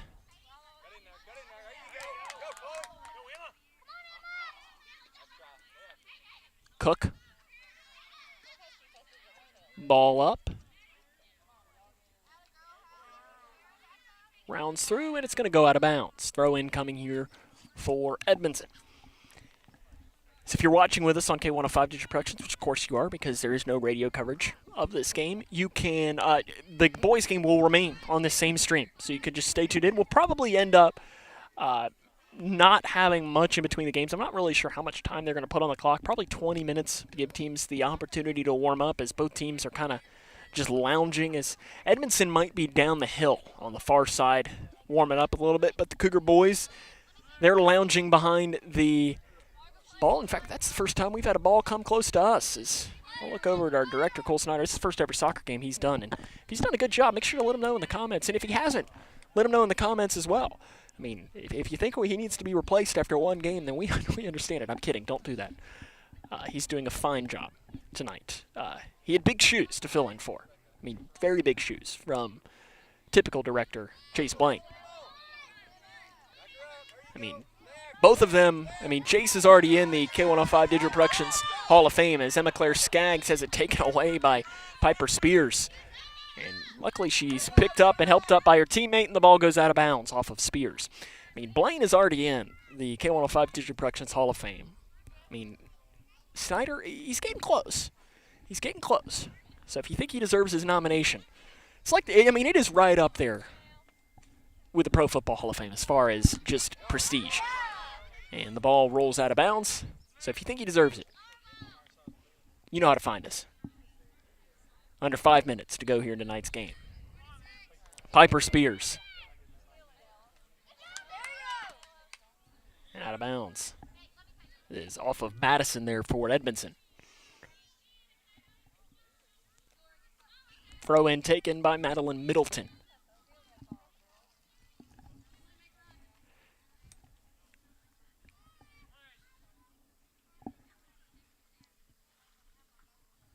Middleton throws it up the near side. Flores. Ooh, nice job getting around the defender is Summer Flores. She tried to go through the legs of the next one. Might have been one of those that she was just getting a little too fancy. Sometimes that happens.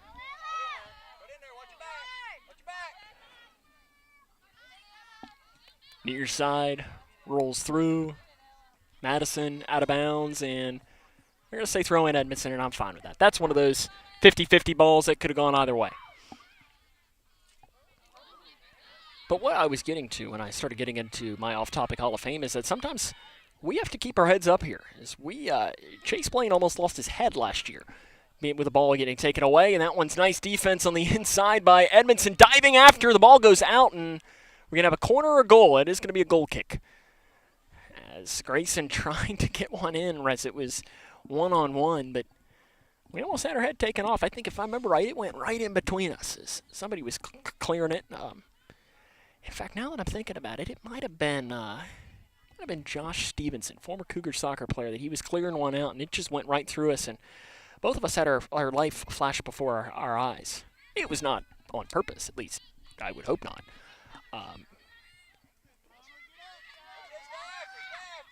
As weaves through here is Spears. Phoebe Spears had it for Grayson. Under 3 minutes to go.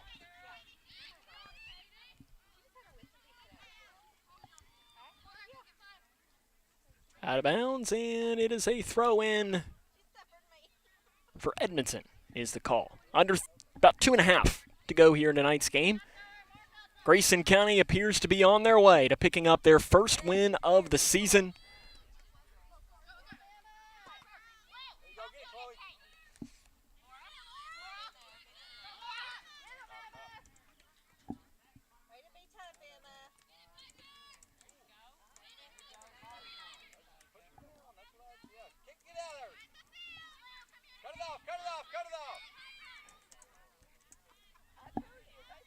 Up towards the far side, Grayson trying to maybe put one in here in the closing minutes.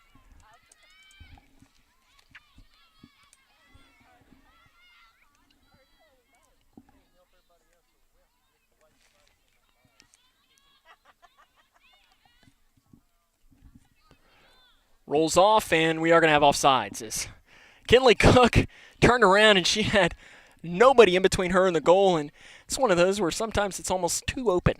And you're thinking, uh-oh, am I going to miss this? I know I probably would, because it's like it shouldn't be this easy, and the reason why it was that easy is because she was offsides. Subs are waiting on the far side. We'll see if the officials will let them come in. They will not, as the ball's taken off. Falling down with it, trying to kick it, and we're going to have a foul called against Grayson, kind of giving Abigail Pennington the opportunity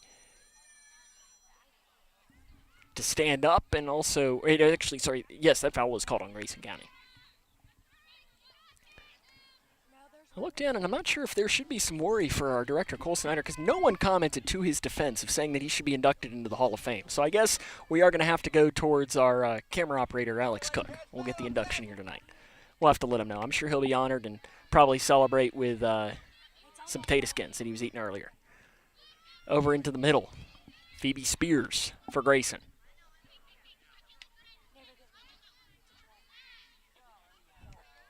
Down here towards the near side, and it dies right before it goes out of bounds.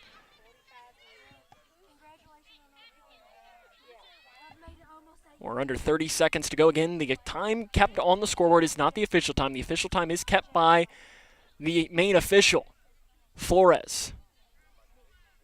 Over towards the far side. Gets it in, and it goes just wide right, and that might be the final play of the game.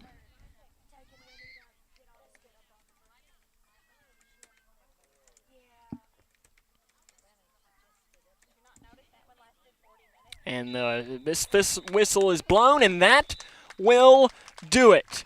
Grayson County defeats Edmonson County in girls soccer, the biggest win for the Lady Cougars since August the 29th of 2019. 8-0 is your final score. They have 20 minutes on the clock, so that appears what we'll have in between these two teams. We, though, will take a break and come back to wrap up Game 1 of our doubleheader. This is, again, the final score of Game 1, 8-0. Grayson County picks up the win against Edmonson County. We'll take a break, come back with more after this. This is Lady Cougar Soccer on K105. When caring for a family member, their state of health is continually on your mind. And when they're faced with a health concern, you'll do just about anything to make them feel better. Rest assured, their feel better starts right here at Midway Pharmacy. We take our time to get to know all about your family's health history so we can provide you with educated advice. So when someone's counting on you to help them maintain a healthy lifestyle or to overcome that untimely sickness, remember, at Midway Pharmacy. Floodwaters in eastern Kentucky have destroyed homes and businesses, displaced families, devastated communities, and claimed the lives of our fellow Kentuckians. Radio and television stations across the Commonwealth have united as one voice to help our fellow Kentuckians in need. Please consider supporting the Team Eastern Kentucky Flood Relief Fund today. Simply go to kba.org and click the Donate Now button. This message of hope is provided by the Kentucky Broadcasters Association and this station. Hi, can I help you? I just wanted to say thank you. Bye. Can I help you? Yeah, just wanted to say thanks. For what? For all the money that's been flying out of your drafty windows and doors this winter. It's just so generous of you. So, we wanted to say thanks. We? Yeah, the whole neighborhood's here. Stop throwing your money out the window. Visit us at Future Designs Building Materials on Quarry Road in Litchfield. We know windows and doors. The builder's choice. Connection. It's the name of the game in Grayson County schools. Connection with students, with colleagues, with community, through relationships, through partnerships, through small daily acts, through high-impact programs at all levels. Connections that teach, that encourage, that build confidence, that show together we can, preparing students for life, equipped with real and real-world skills for success. Together, we are GC Connected. Hi, I'm Janine Lucas with Wilson Muir Bank. Our focus is on building communities, and in many of our markets, agriculture is at heart of those communities. We are proud to partner with local farmers and value your role in Kentucky and globally. Our commitment runs deep because we understand your passion for farming. Many of us are farmers ourselves. Whether farming is your pastime or your livelihood, invite us to your operation or stop by our offices and let us know how Wilson Muir Bank can help you grow. Together we build community. Member FDIC, Equal Housing Lender, NMLS 403246. Lady Cougars pick up the win tonight here in Game 1 of our doubleheader as both teams are now warming up on the field for Game 2. Sorry, the pitch. I got to make sure there it is. I got to put another quarter in the jar because I was incorrect on that for 2 in a row. Grayson County, though, picks up the win. As what we're going to do is the broadcast will stay, and what will happen is we are just going to have no sound for you. We'll put a little message up on the screen, so you don't have to comment and say, hey, what happened with the sound? There will not be any sound, as frankly, because I'm sure you don't want to listen to me talk for at least 20 minutes about whatever I want to talk about. It doesn't need to turn into the Sam Gormley Show because I've got plenty of opinions that it doesn't need to be having. So what we'll do is we'll just leave you with our main perfect camera, just directed on Grayson County. You'll get a nice little warm-up. And right now they have 20 minutes on the clock.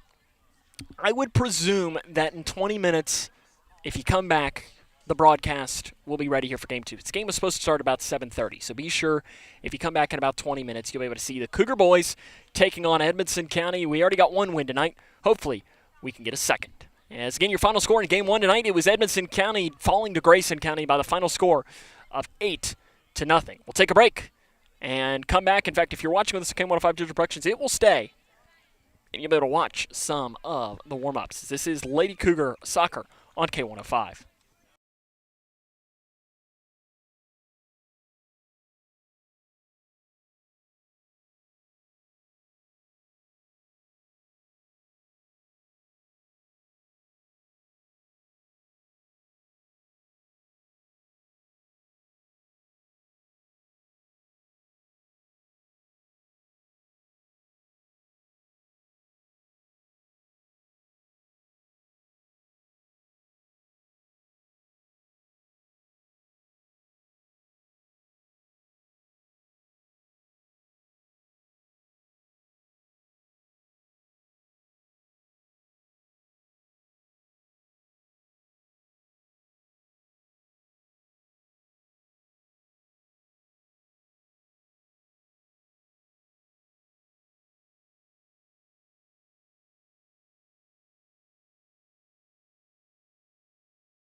Game 2 of our doubleheader between Grayson County and Edmonson County.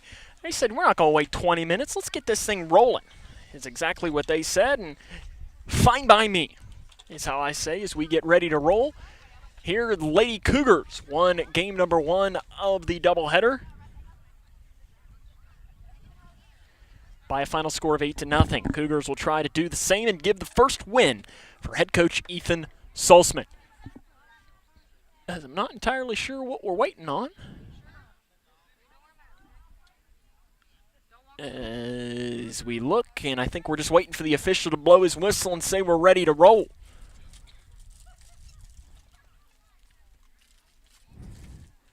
Are we waiting on an official? That might be what we're waiting on.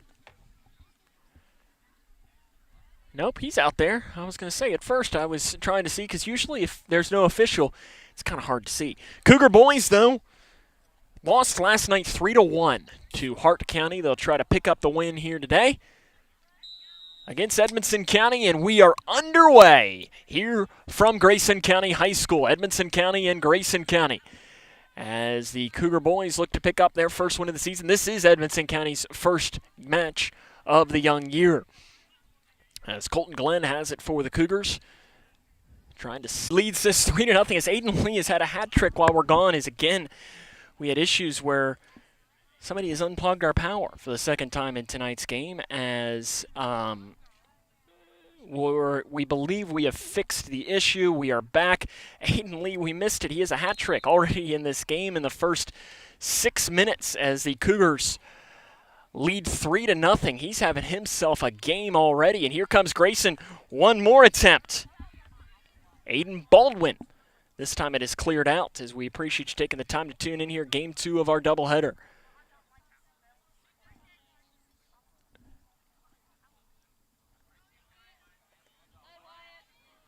It's down here to the near side.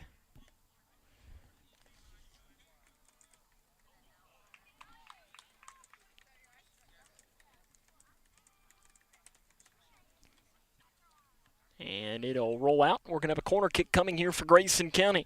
This corner will be taken by Will Johnston, the sophomore.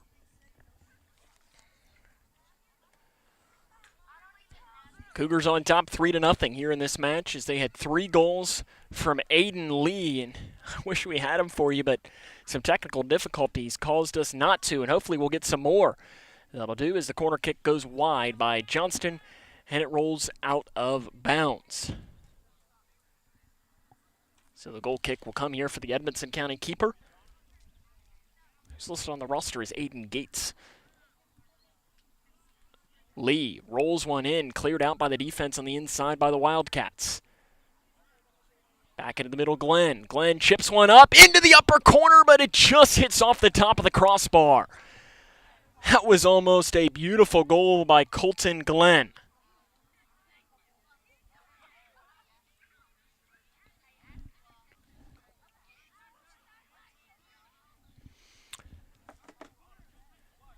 Chips it up over here into the near corner.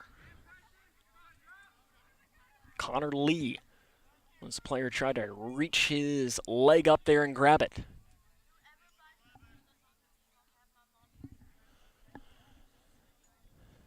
Cleared out there by the keeper. And Grayson leads 3-0 early on in this match. Rolls through off to the right side. The keeper sticks his leg out to grab it in the box, and being shoved down is Lee. No whistle, off the chest of the keeper, who goes down to grab it. Will Gates. He immediately boots it away. And Aiden Lee, or that is Wyatt Clemens, falls down, keeps the legs going. As you got 2 guys battling. Josh Gates against Clemens. Goes out of bounds. Looks like we might have our first substitution that'll come in here in just a moment. So it'll be Ryan Higdon. We have a whistle blown, and advantage will go towards Edmonson County. Ryan Higdon will check in at our next stoppage of play, but the official will let him come in for the Cougars of Grayson. Again, 3-0. He scored 3 first-half goals. And it's off the side of Will Meredith. He turned and just took that one like a champion. Out of bounds throw-in comes here for Grayson, and it'll be taken by Clemens. And that sub will come in for the Cougars of Ryan Higdon.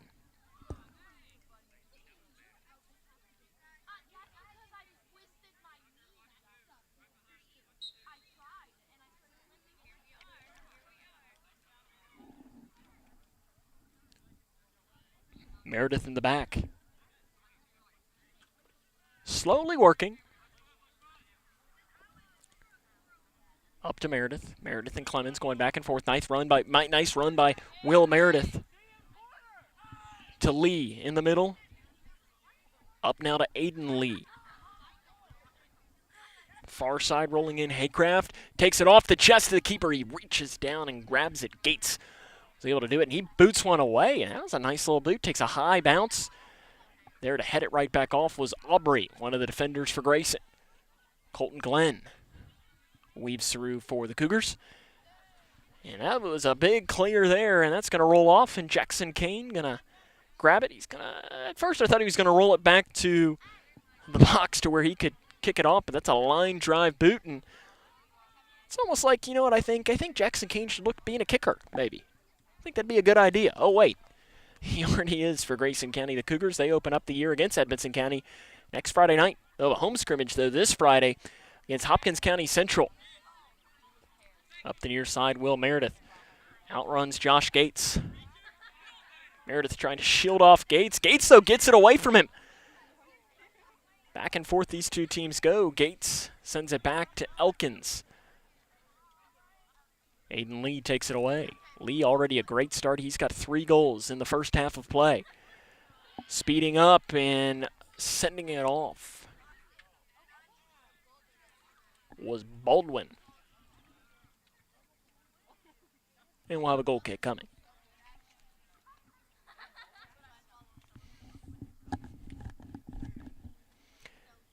.29:30 left here in the first half. Grayson leads 3-0 against Edmonson County.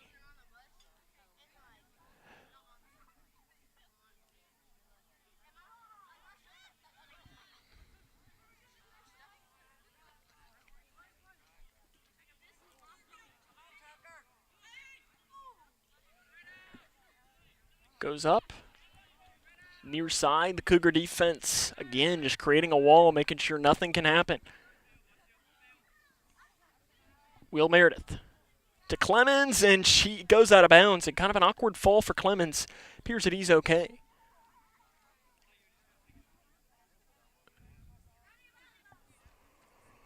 Throw-in comes for Josh Gates. Off and up into the air.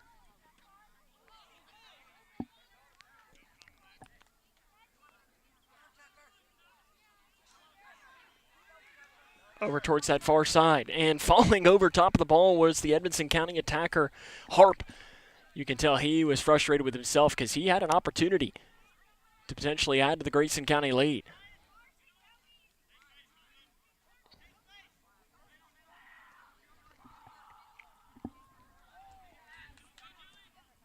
It's Connor Lee with it for the Cougars. White Clemens takes it away from Edmonson. Clemens up the near side. Gets around one defender. Wyatt Clemens putting on a show. Up the near side, a foot race. The ball, will it go out? Clemens keeps it in bounds. In the far corner, falling down with it is Clemens, and we have a whistle blown, and a foul is going to be whistled.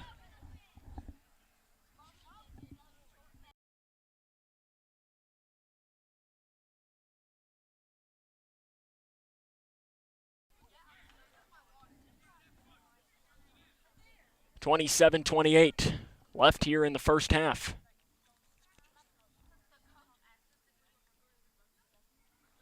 Down here into the near side, up into the air, and goes out, and we're going to have some subs in before throw-in will come next for Grayson.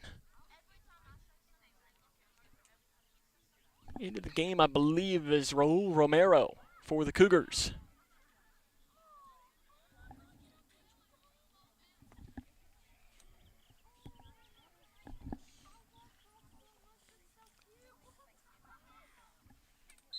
Aiden Lee, the throw-in comes. He's already got 3 goals in the match. Clemens gives it back to Lee. Lee into the middle to Higdon.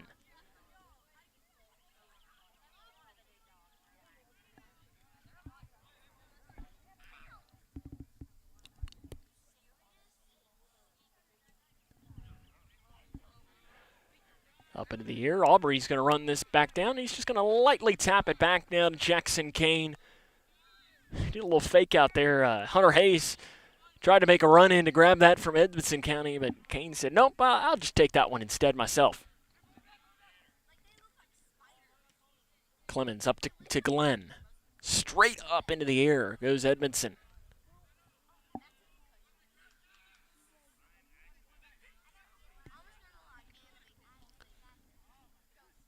Ball up into the middle. Glenn tries to turn his shoulder to stop the clear for Edmonton. Shabazz.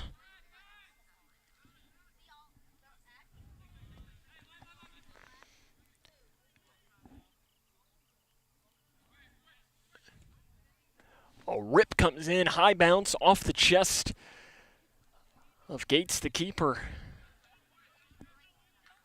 There's an opportunity there. Wyatt Clemens, he's just going to let one rip. Ball in, Edmonton speeding it up, trying to get an opportunity of their own. Shabazz on the inside, but Aubrey is there to end it. Can Grayson County maybe turn this into something of their own? Romero up towards the far side, a little bit too much on it, and wasn't able to be corralled by Grayson on that far side. Lee to Romero.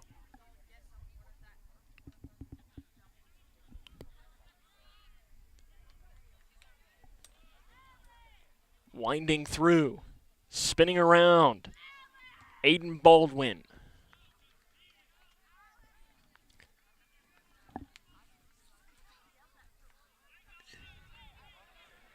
Ball up, Will Meredith slides down, able to keep his balance going, and now Wyatt Clemens will give it right back now to Jackson Kane.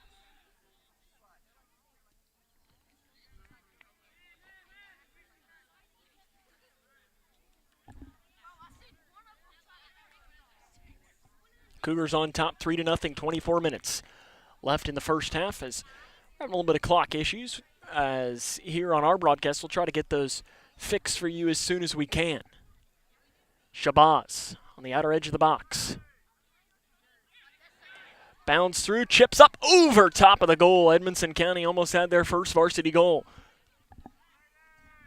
but it'll turn into a goal kick for Jackson Kane.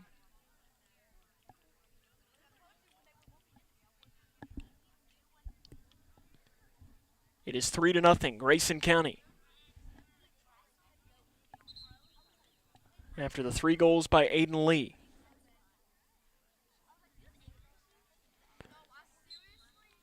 Into the game now for Grayson County is Will Johnston. He re-enters.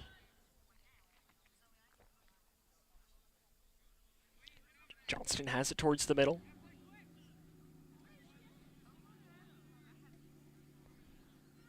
Up here to the near side to Clemens. Clemens into the middle to Glenn. Glenn to Clemens, who nearly loses his balance. Right in front of our vantage point here, opposite of the benches.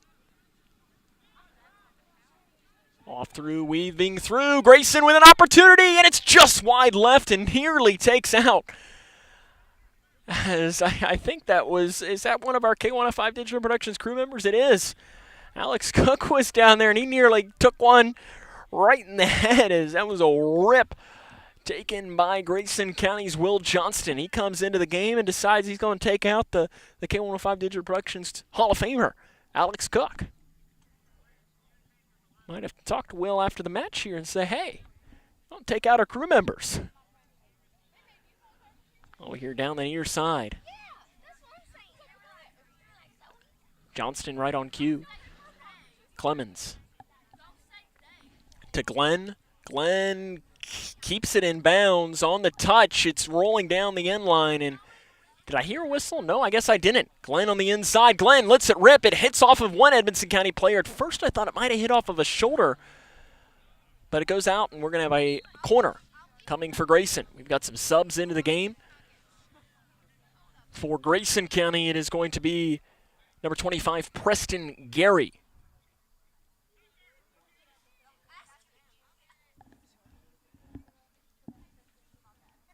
It's 21-25. Left here in the first half. Grayson leads 3-0.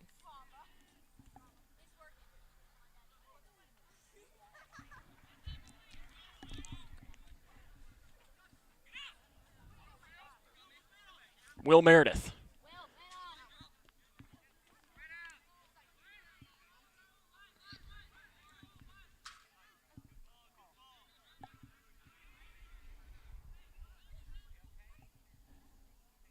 Towards the far side, Grayson on the inside of the box, and Edmonson's just going to let that ball. No, they won't. They save it from going out of bounds. Probably should have let that one go, and luckily it doesn't come back to bite them in this situation. That could have been bad there for Edmondson. Clemens down this near side. Into the corner. And cleared off by Edmonson County. Off the head of Meredith. And Aubrey was there to clean it up.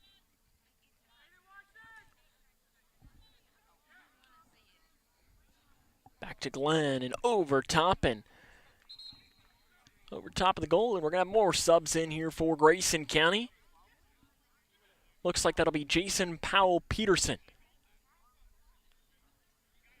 Comes in, White Clemens. We'll take a seat. Clemens showing some nice burst of speed going back and forth. 3-0, Grayson on top of Edmonson. 19:50 left here in the first half.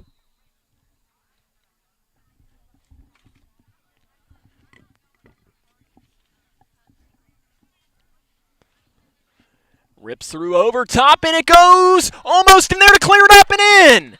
It is a goal for Grayson County. Connor Lee, the freshman, puts one in. He was there to clean it up after it bounced off of the keeper, and Grayson leads 4-0 with 19:35 left in the first half.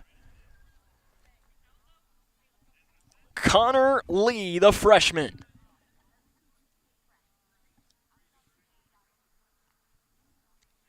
Can't draw it up much better than that if you're a Grayson County fan.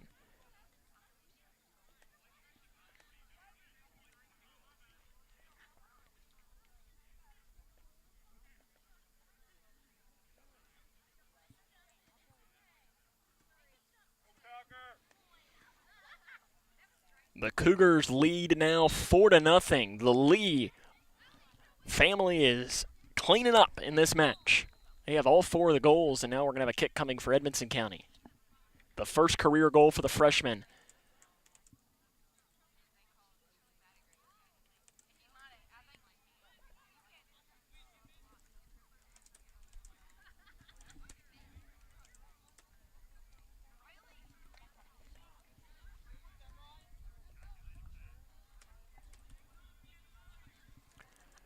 Bounding through comes Grayson.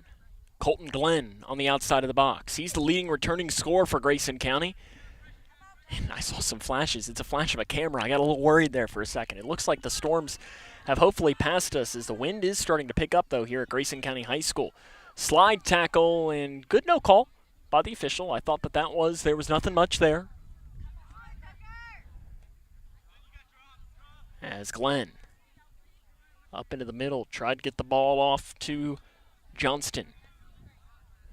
Weaves through Glenn, rolls it off, and there to pick it up is Gates.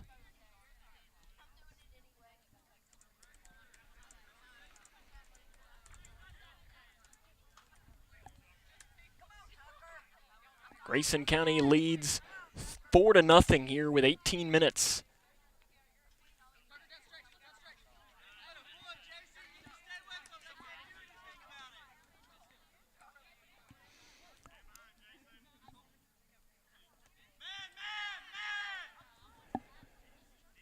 Colton Glenn. Ball up to the near side to Lee. He just scored a moment ago. This time it goes out, and we're going to have it'll be a corner or a throw-in. A throw-in coming for Colton Glenn.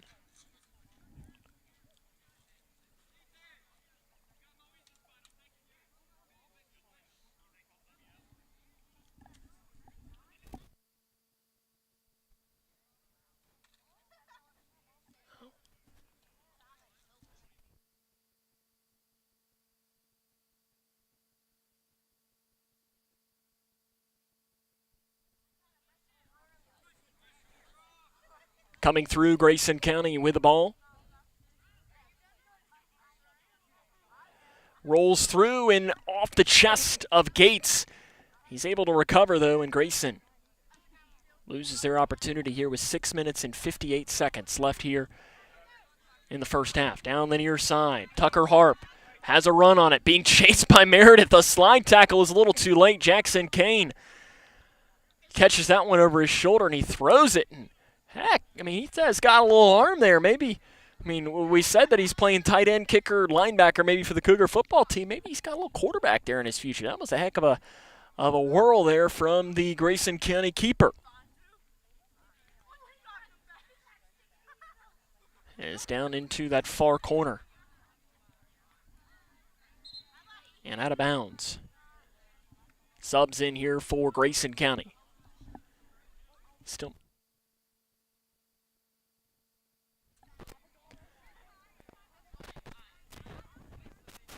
"16 minutes left in the first half. We'll have a throw-in coming for Grayson County on the far side. On the inside, ball goes up and over top, and it's going to roll out of bounds. We'll have a goal kick coming for Aiden Gates. Grayson on top 4-0. 3 from Aiden Lee, 1 from Connor Lee. Lady Cougars won earlier tonight, 8-0. Cougars looking to potentially sweep the first ever varsity doubleheader against their arch rival Edmonson County.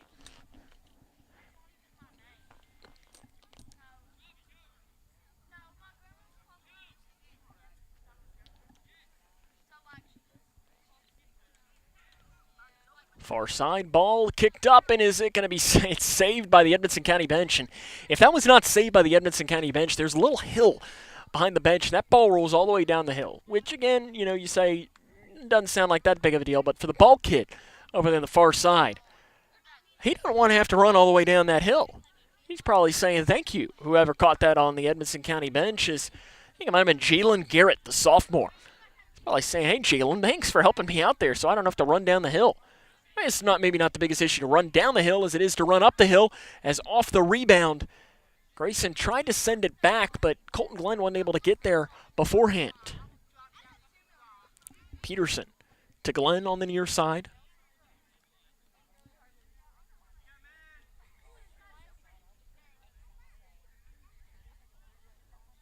Glenn over to the far side. Ball goes up into the air, spinning around on the ground. The ball's still alive, in for Grayson.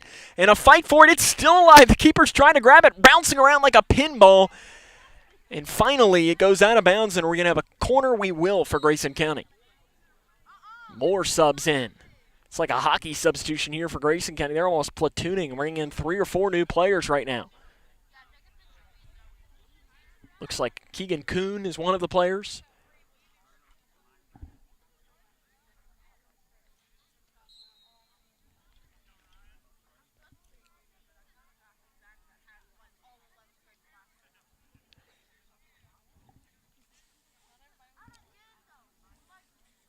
So the corner will come for Grayson on the far side of the pitch. 13:30 and counting. Sends one into the box. The header attempt is just wide left. Jumping up high to try to attempt that was Aiden Baldwin. And if he'd have been able to get his head on that, we might have had a Sports Center top 10. Somebody call Sawyer Drake. Wonder if he'd be willing to give up his pedestal of being the, as far as we know, the only Grayson County to ever have his play be on Sports Center.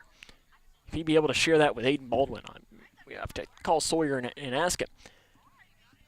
In fact, it was against Edmonson County, if my memory does serve me correctly. Hunter Hayes has the ball taken away by Aubrey for Grayson. Haycraft. Weaving through, and players hit the deck, and we're going to have a whistle, and that'll be a foul called on Edmonson. That'll be whistled on Ethan Edwards, the senior.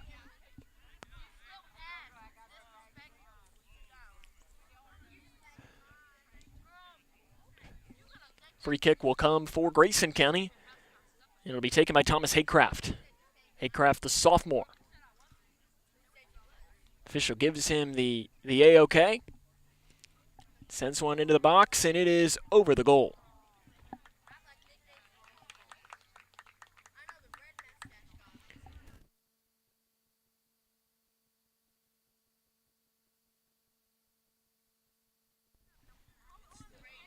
Grayson County playing some defense here as Edmonson County tries one of their first opportunities of the match. As Grayson scored 3 goals in the first 6 minutes. Of course, that was when we had our issues, and it's kind of one of those things that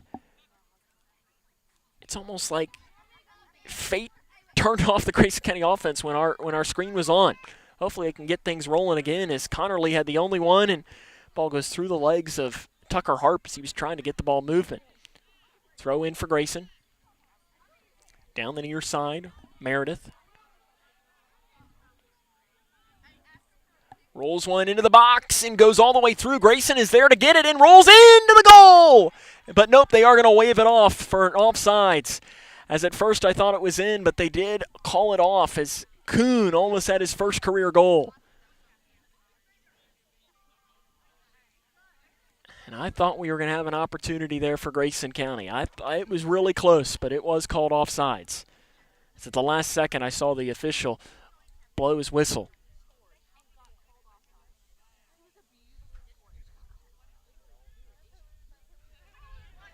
One thing that I am just a tiny bit worried about, I'm looking down at the good old score update machine. And a game in Owensboro is now under a lightning delay. Worries me just a little bit. Comes to the west, obviously weather typically moves to that point. Hopefully that storm doesn't decide it wants to make its way here to Grayson County High School, because I think we want a little bit more action. And there's one off the crossbar on the top and bounds up into the air. It went off the keeper's hand, hit the crossbar, and bounds off, and now Edmonson County's having a play on it. That's just bad luck for Grayson. Weaves through, an opportunity here for Harp. Harp down the near side, one-on-one on Kane, but Kane makes the save for Grayson County. Immediately running in to give him a high five to help him out there was Will Meredith. And Kane boots that one away, and that thing, I think, might have touched Saturn. It went so high. It was a heck of a boot there by Jackson Kane, and, I mean, has it come down yet? Oh, yeah, it has. All the way over there. He had some, launch angle. Like, can I use a baseball term on kicks by the keeper? Let's see if he'll do it again. This time he's going to throw it, and maybe we could have measured the speed on that. Our director, Cole Snyder, says it went 95 miles per hour. It might have been a little bit of an exaggeration, but you know what? We'll say it. It works. He definitely was looking like Luis Castillo out there. We've got substitutions galore in. 3 in for each team. For Grayson County, you've got Wyatt Clemens re-entering. Aiden Lee re-entering. I believe the last player was Connerly, I think, has gotten back into the game. For Edmonson County, I think you had Shabazz re-enter. And I'm not sure the other 2 players. We'll try to see if we can't bring them as this play goes on. Straight up into the air, and it's going to go out of bounds. As we get closer and closer to our halfway point.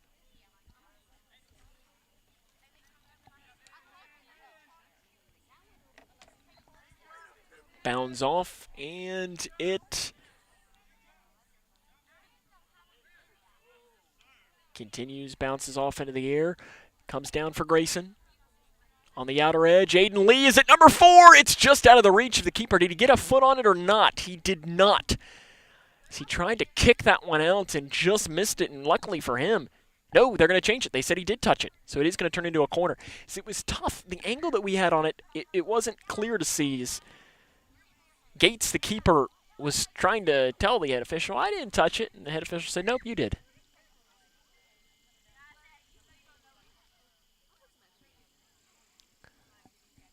So corner will come for Grayson.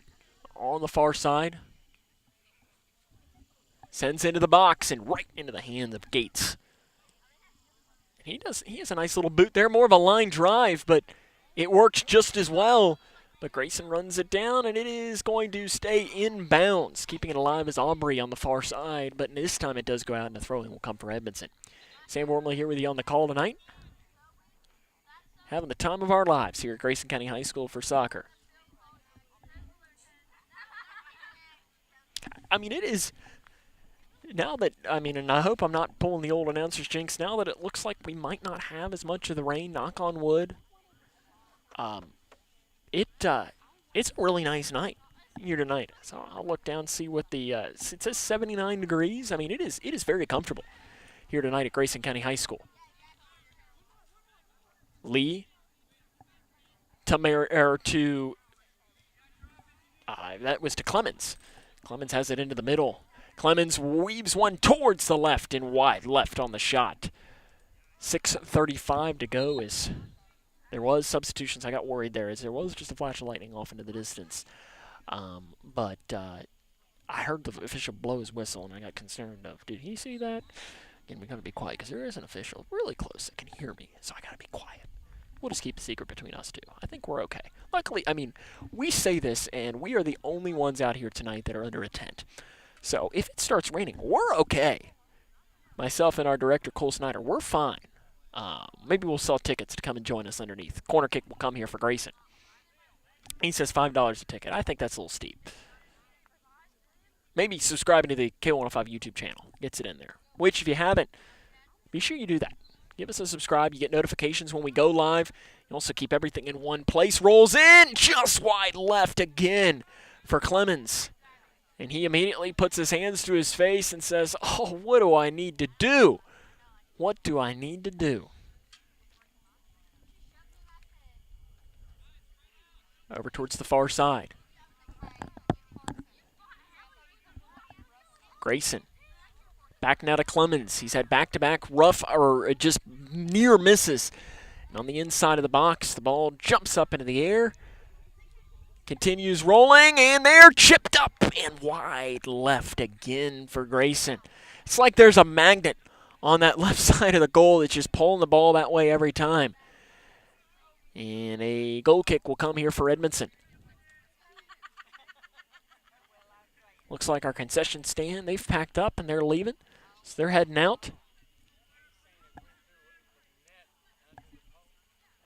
Apparently the ball went through the net under the goal as it was wide left, but they're trying to argue whether it was a goal or not. They're talking it over. They are going to call it a goal. Are they? Or they're asking for the instant replay. We don't have that, so I guess it is a goal for Grayson.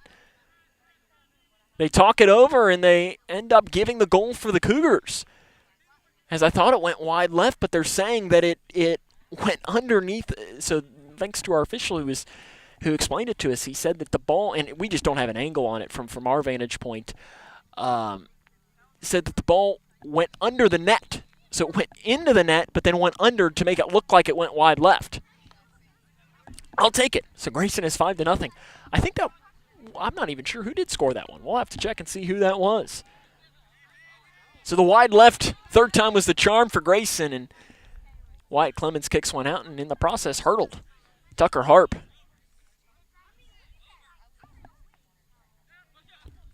Up, and here comes the ball our way, but luckily somebody stops us. We got a nice little wall. We're kind of back here a little bit, making sure that we got people on each side, so if a ball comes in, it doesn't have to hit us.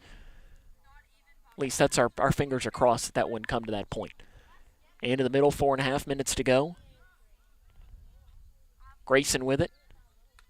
Comes through, cleared out by Edmonton. Nice defense on the interior there by the Wildcats.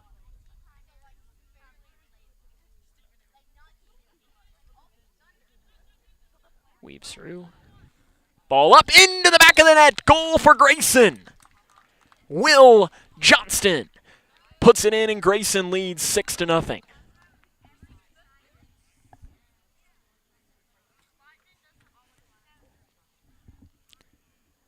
sure his older sister is smiling watching that, as his older sister Jillian Johnston, who was a stud Lady Cougar soccer player. I mean, she was really fun to watch play. A couple of years ago, I think she graduated. I think she was one of the ones that graduated in 2020. Or maybe she might have been 2021, now that I'm thinking back. I can't remember. When you get old like me, the years run together. Grayson, though, leads 6-0. That's one thing that I do know. There's a goal there by Johnston. gives the Cougars their lead here at 6-0, and we have a whistle blown, and an Edmonson County player is down, and I hope he's okay. That is Mohammed Shabazz down, and trainer Scott making his way out there, showing his 40 time to try and help that, and I hope he is okay. What we're going to do is we're going to take a quick break and hope that Mohammed Shabazz is okay after the injury. We'll take a break, come back with more. This is Cougar Soccer on K105. Hi, can I help you? I just wanted to say thank you. Bye. Can I help you? Yeah, just wanted to say thanks. For what? For all the money that's been flying out of your drafty windows and doors this winter. It's just so generous of you. So, we wanted to say thanks. We? Yeah, the whole neighborhood's here. Stop throwing your money out the window. Visit us at Future Designs Building Materials on Quarry Road in Litchfield. We know windows and doors. The builder's choice. Connection. It's the name of the game in Grayson County schools. Connection with students, with colleagues, with community, through relationships, through partnerships, through small daily acts, through high-impact programs at all levels. Connections that teach, that encourage, that build confidence, that show together we can, preparing students for life, equipped with real and real-world skills for success. Together, we are GC Connected. Welcome back here to Grayson County High School, as Mohammed Shabazz did walk off under his own power, and I think he gave a thumbs up to the crowd, too. That's a good sign. You never want to see anybody get hurt. And good, and hopefully the senior is going to be okay, and he'll be able to perform when they play later on this week, does Edmonson County. As the Cats will play again on Friday against Franklin Simpson. That'll be another doubleheader for them. Again, this is the first varsity season for Edmonson County. We have 4 minutes to go here in tonight's game, in tonight's first half. Rolls through and bounds off to the left side again. There's something about that left side tonight for Grayson. It just keeps going wide left every time. That one, though, I know did not go through the goal and go underneath. I can assure that.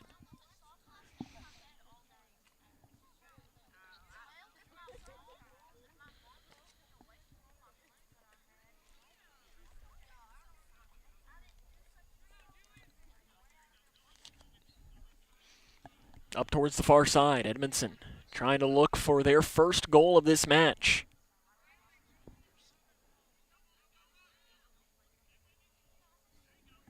Ball into the air. Fight for it inside the box. Rolls through. Kane there to pick it up for Grayson. It was an opportunity. Harp takes it for the Cats. Clemens chases.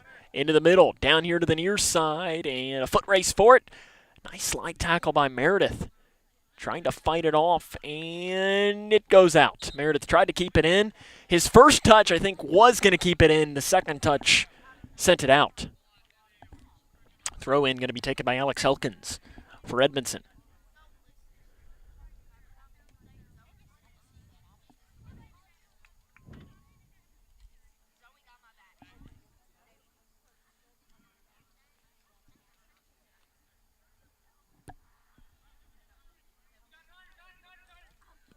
Sends it up now to Aiden Lee. He's going to have a foot race. Does he get there first? He does not. Nice defense by Kiernan.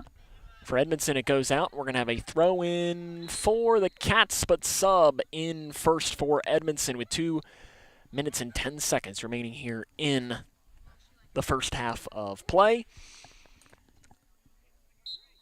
The nice breeze blowing as well. And again, what has turned out to be a very pleasant evening. If you made the trip out maybe for game one, or if you're here listening tonight, it feels very nice. Or maybe you're out on your porch watching as well on K105 Digital Productions. It feels very, very nice. Clemens up the near side, ball through, a foot race for it, won by Lee for Grayson. Lee weaves through, but defense shutters it off for Edmonton. Lee on the far side, rolls in on the knee. Picked up by Aiden Gates for Edmonton. And Gates, he has some hang time and some launch angle on his kick. As we approach the 1 minute mark, we have a foul whistled on Grayson.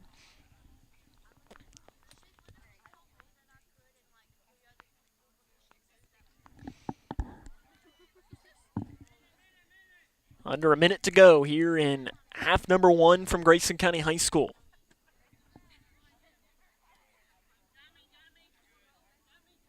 White Clemens. Ball through taken by Edmondson. They've got numbers, do the Cats. Alex Elkins down the near side, but Grayson is able to take it away. Will Meredith. Elkins takes it right back into the middle. Cleared out by Grayson. It's sent straight up into the air. Harp.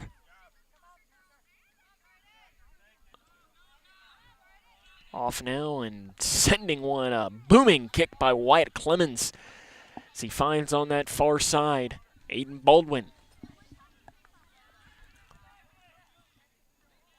Rolls one in, 10 seconds and counting to play here in the first half. Rolls up, and it is going to be thrown in. Will Grayson get a last second chance? The scoreboard says that the time is up. Will the head official say time is up as well? He will. Halftime, Grayson leads Edmonson 6-0. We'll take a break and come back with half number 2, with your halftime show and also half number 2, as this is Grayson County Cougar Soccer on K105.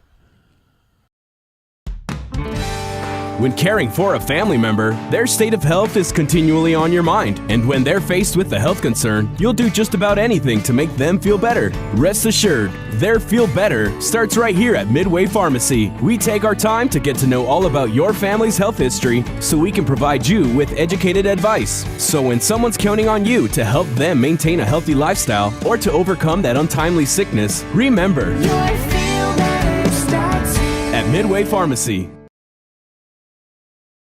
Floodwaters in eastern Kentucky have destroyed homes and businesses, displaced families, devastated communities, and claimed the lives of our fellow Kentuckians. Radio and television stations across the Commonwealth have united as one voice to help our fellow Kentuckians in need. Please consider supporting the Team Eastern Kentucky Flood Relief Fund today. Simply go to kba.org and click the Donate Now button. This message of hope is provided by the Kentucky Broadcasters Association and this station. Hi, can I help you? I just wanted to say thank you. Bye. Can I help you? Yeah, just wanted to say thanks. For what? For all the money that's been flying out of your drafty windows and doors this winter. It's just so generous of you. So, we wanted to say thanks. We? Yeah, the whole neighborhood's here. Stop throwing your money out the window. Visit us at Future Designs Building Materials on Quarry Road in Litchfield. We know windows and doors. The builder's choice. Connection. It's the name of the game in Grayson County schools. Connection with students, with colleagues, with community, through relationships, through partnerships, through small daily acts, through high-impact programs at all levels. Connections that teach, that encourage, that build confidence, that show together we can, preparing students for life, equipped with real and real-world skills for success. Together, we are GC Connected. Hi, I'm Janine Lucas with Wilson Muir Bank. Our focus is on building communities, and in many of our markets, agriculture is at heart of those communities. We are proud to partner with local farmers and value your role in Kentucky and globally. Our commitment runs deep because we understand your passion for farming. Many of us are farmers ourselves. Whether farming is your pastime or your livelihood, invite us to your operation or stop by our offices and let us know how Wilson Muir Bank can help you grow. Together we build community. Member FDIC, Equal Housing Lender, NMLS 403246. Welcome back here to Grayson County High School, where it is 6-0. The Cougars are on top of the Cats at the half, as we'll try to see if we can't bring down a score update for the first time this year. We haven't really brought you much. How about, you know what? I think this might be a first of a non-direct, like a non-Grayson County, but I'm gonna do, you know what? I'm gonna do a high school golf update that's not Grayson County, but Breckenridge County in golf today defeated Hancock County 157-174. So there we go, because again, there's not a lot going on, as a lightning delay is happening, as we mentioned, between Owensboro and I think that's Owensboro and Owensboro Catholic. It is 7-0.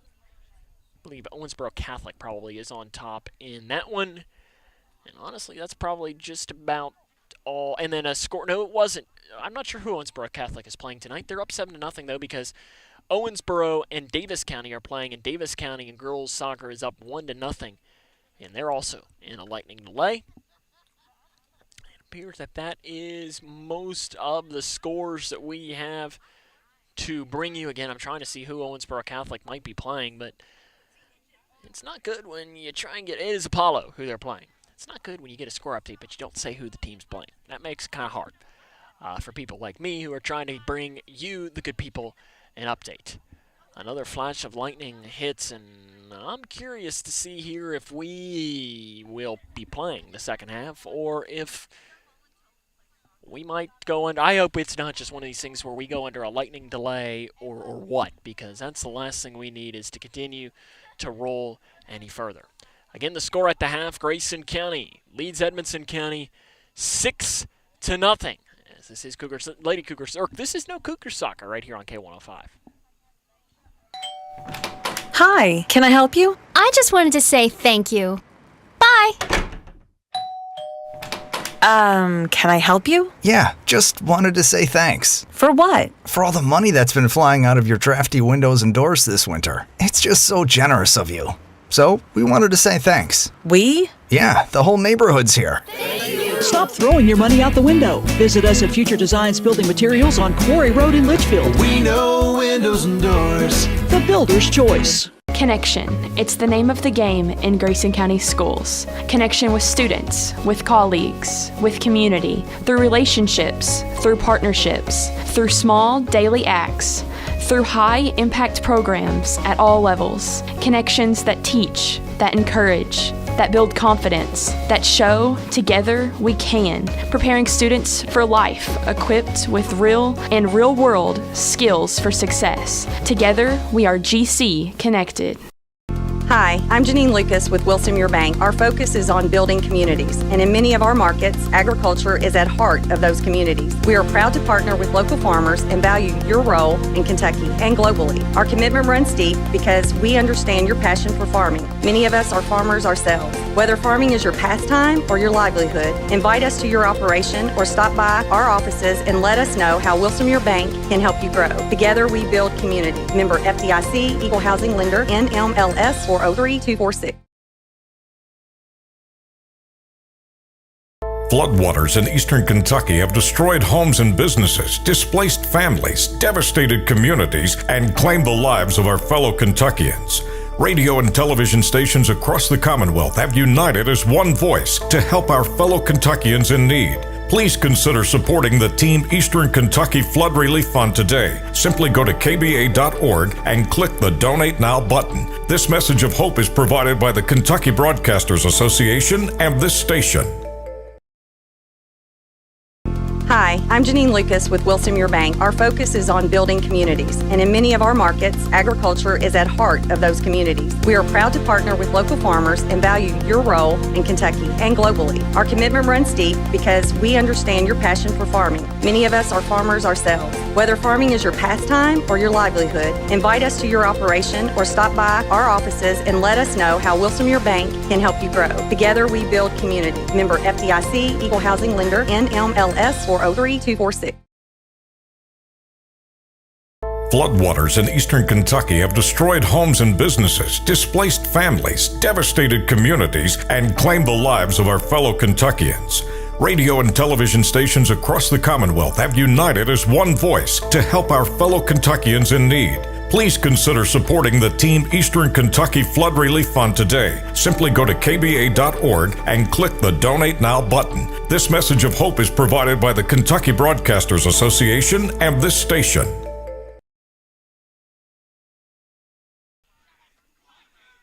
Looks like they're getting ready to roll, and I think they might have just looked and said, hey, this weather is coming. How about we just shorten this halftime and let's see what we can do? Because the last thing we want to do is this weather to hit, especially because you know what they're probably thinking? They're probably thinking, look on the other side there. There's the K105 Digital Productions crew. We know it takes them time. I'm sure that's exactly what they're thinking. If it takes them time to break down, so let's make sure that we come through for them. And that's, I'm sure, what they thought. because that's exactly what the head official was saying.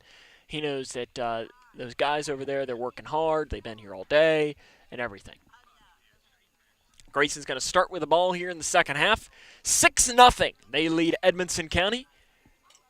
So we wait for the whistle to blow, and the whistle will blow, and we will be underway. In fact, I see what they're doing. At first I got confused that Grayson was going to be scoring on the same goal. But they have officially switched, waiting for the Edmonson County keeper to get set, and we will be ready to roll.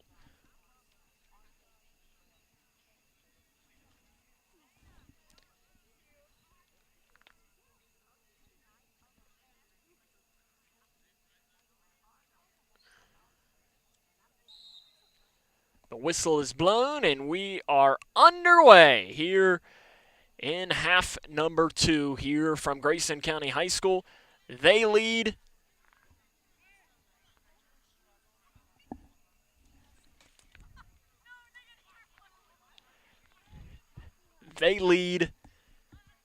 6-0.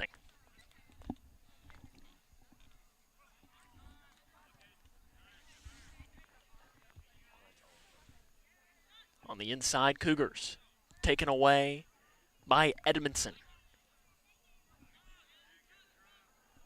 Rolls off down here to the near side, Aiden Lee. He's already got 3 goals tonight, and it goes all the way through. A foot race for it. Will Grayson get there before it goes out of bounds? It will be Connor Lee to grab it. And Lee, they've gotten four of Grayson's 6 goals in tonight's contest. We have 1 goal that we're not entirely sure who did score it. That was something that we were supposed to do at halftime, and Will Meredith got the other one. Falling down, and we are going to have a whistle, and a foul's going to be called on Edmonson.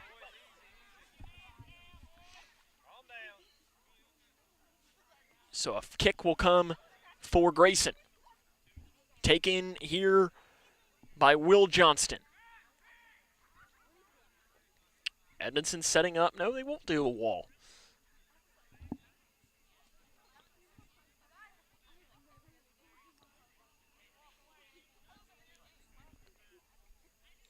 Johnston sends it in, and it is over top of the goal and smacks off the netting. And we'll head back. That fence saves a lot because that ball, if it goes over that fence, there's a little area, I think it is like mowed down, that you can go directly beyond that. But if you go about 5, well, maybe 10 feet beyond that fence, it is heavy, heavy, heavy brush. And I'm sure the ball kid down here on the near side, he's probably thinking, thank goodness that ball didn't go over because I don't want to have to go into the brush. Have to get like a weed whacker out almost to go grab it. And there goes one over and almost right on cue. I thought we were going to have one go over the bar, but it goes out and off. Sub coming in here for Edmonson County.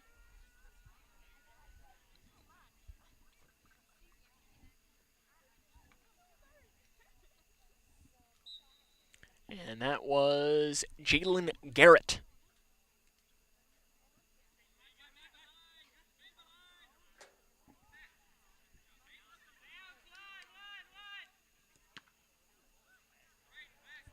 Down here to the near side. Good to see Mohamed Shabazz is back in the game after leaving with an injury in the first half. Got a throw in coming for Jalen Garrett. Shabazz right on cue. Nice ball up. It's got a good touch on it. Edmonson County, one of their first opportunities into the middle. One-on-one on Kane, and the Grayson defense helps him out. Still back, Shabazz inside, almost a header attempt. It goes wide left. And again, the Grayson defense, and White Clemens, that might have been a headshot down there. But Clemens hops right back up, and I think he's okay. It is 6-0 Grayson on top in this contest.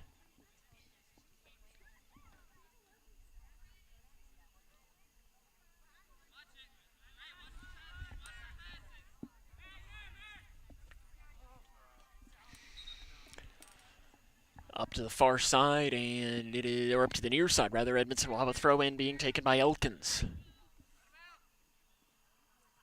6-0. Cougars on top of Edmonson. Ball goes straight into the air. Baldwin. He didn't make the touch on it. It was Elkins that did, but right there to send it right back was the Edmonson County defense. But here comes a Cougar opportunity. Johnston. Enters the box of the 18.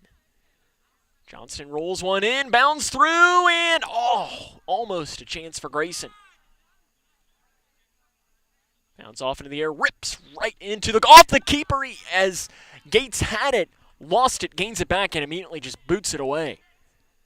There's a couple more flashes of lightning here, and I'm curious to see what they had a long talk at halftime. Probably talking about how long we're going to go, probably looking at the radar as well. Making sure that everybody stays safe here, and they probably want to give enough time as well to give everyone an opportunity to clear the stadium in the case that does need to become necessary. Into the air. Up Grayson, bounds it around. Shot rolls in and wide right. Did the keeper make contact? He did, so a corner will come for Grayson. Or will it? It will. And it'll be taken by Will Johnston.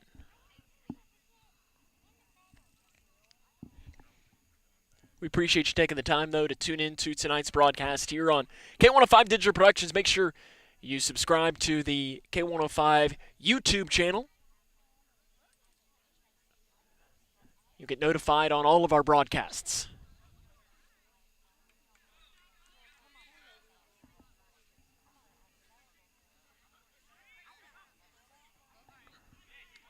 Up over to the far side.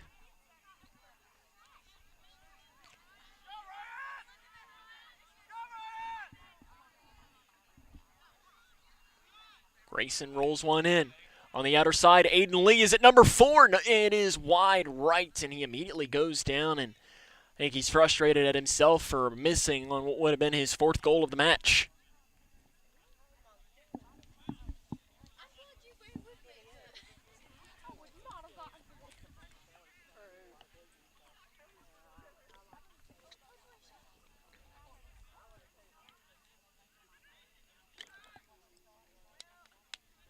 The inner side, Johnston wide right, and it's off the hands of Gates on the inside, and a corner will come once more for Grayson. This time it appears that it is going to be taken by Ryan Higdon.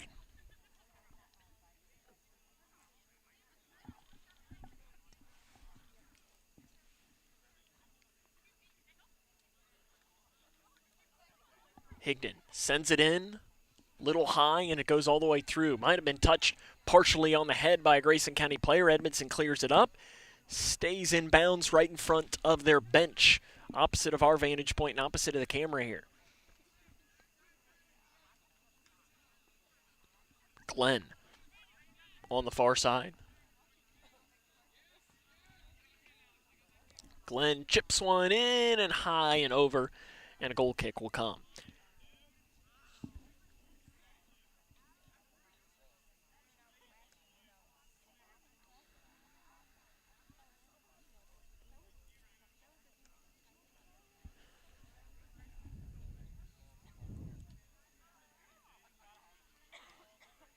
Up, taken away here by Baldwin on the goal kick. Baldwin weaves through. Baldwin, an opportunity, sends it, and it's saved at first by the keeper. He dives, still alive, and it's picked up by Gates on the inside. As it bounced off of Gates' chest. You know, that was almost a really nice setup by Baldwin to get the goal.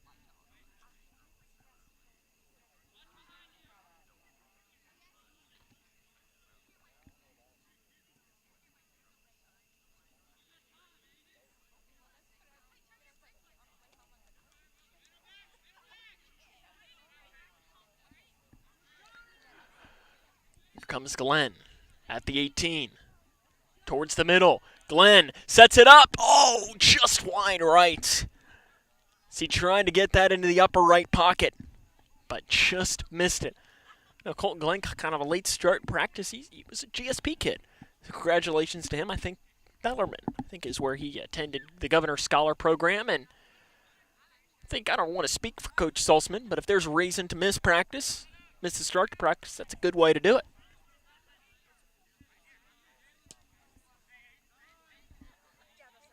Baldwin to Lee. Lee gives it back to Baldwin. Baldwin kind of lost it, is able to get it back, though, up this near side. An Edmonson County player falls down, appears that he's a little slow to get up. It bounds through and still alive inside the box. Moving it around, trying to set something up, and it is Baldwin, and it goes wide right. Hopefully Edmonson County is, Jalen Garrett fell down and still a little slow moving around. It was off of a Edmonson County player, though, so we are going to have a corner. Higdon into the box and wide right.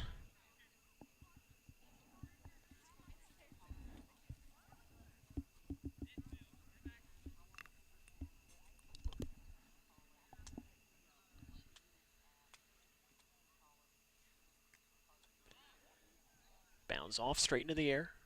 Picked up on the inner side. Nice boot by the kicker, Gates.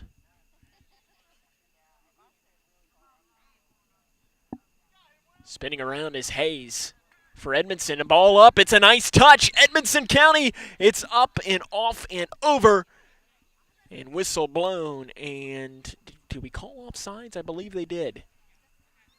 It is offsides called against Edmonson County in one of their first opportunities. It was going one-on-one on Jackson Kane. The shot was no good, so it didn't end up mattering. But regardless of what was going to happen, it was not going to count because it is offsides whistled against the Wildcats.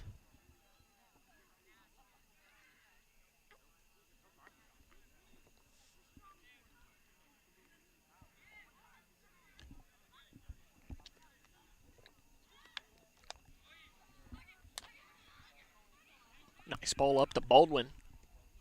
Baldwin gives it off into the middle. Now to Lee. Lee on the right side. Defense by Edmondson. Seals off the edge. Cameron Whitfill. Made sure nothing could happen, in a corner will come. This one taken by Will Johnston. As Johnston and Higdon have kind of been switching off here, the two sophomores.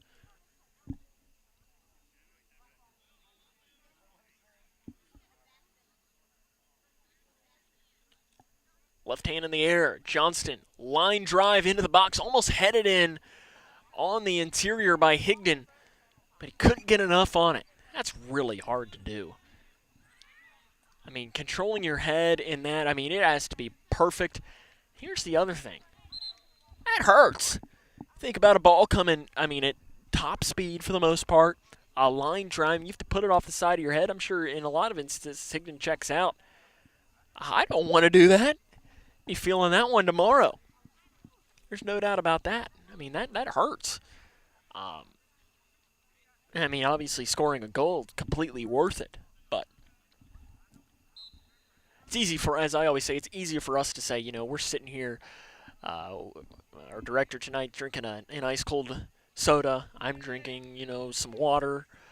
It's easy for us to say here in our lawn chairs that, oh, I had that one. It hurts. We got a whistle blown and a foul going to be called on Grayson County. I think they whistled that one on Wyatt Clemens. But still, it's easy for us to say a lot of things. It's like in any sport. It's like if you're watching on TV something. Say, oh, do it. Well, it's easy enough to say onside says Edmonton, here comes the opportunity, and it's there and in. Edmonton scores their first ever varsity goal, and it is Hunter Hayes. It was really close to whether it would be on or off, and Hunter Hayes scores the first ever varsity goal in Edmonson County history, and he is loving it. And do we have an injury on the pitch for Grayson? I'm not sure if it's an injury or if it's frustration. I think Grayson is saying that Edmonton was off. It was really close. It was really close, but Hunter Hayes scores the first ever goal for Edmonson County varsity soccer.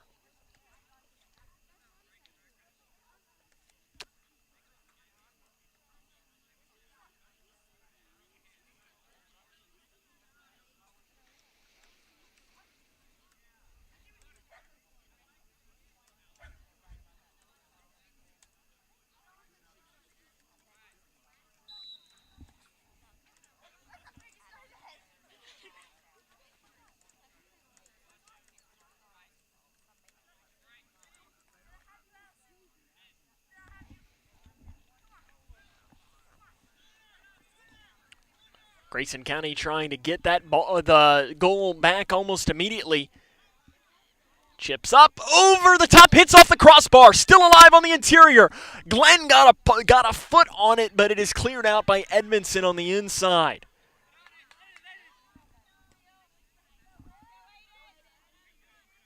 Aiden Baldwin. He gets his own chance, bounds off of his chest.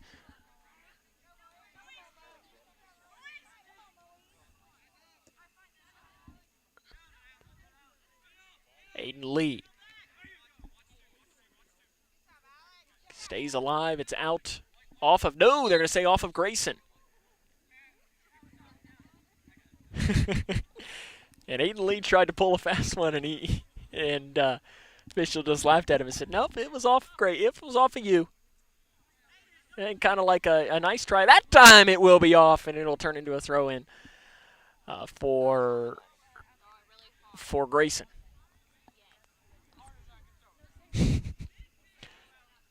The throw in there was Alex Skaggs for Grayson.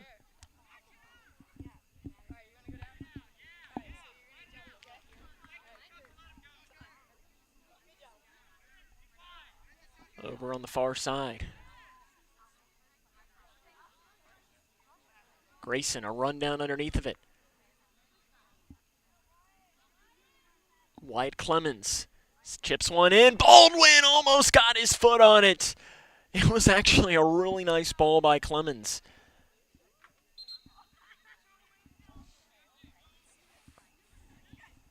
And a sub in here for Grayson. It'll be Preston Gary.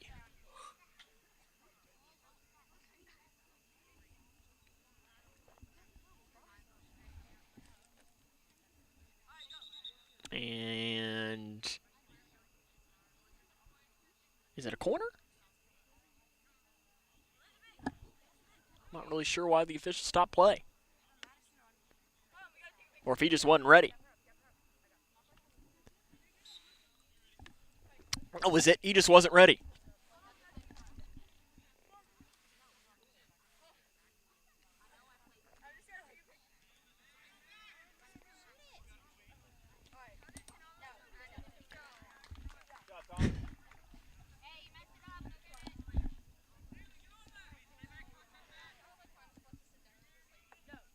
Grayson has it. On the inside, shot for Glenn. Now they're Baldwin, but right at Gates, who picks it up.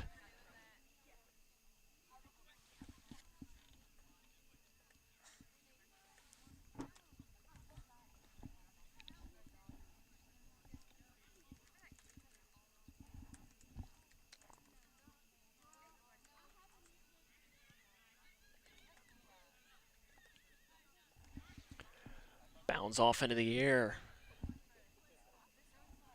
Grayson has it off the hands of the keeper, but there to corral it again was Gates. Rolls off down the near side and just goes out of bounds. And luckily, I got a little worried there that Preston Gary was going to take out our tripod. He was running full speed, and he kind of gave us a look like, what are you even worried about? We're good. We're golden. You don't got nothing to worry about. 23 minutes left to go here in tonight's game.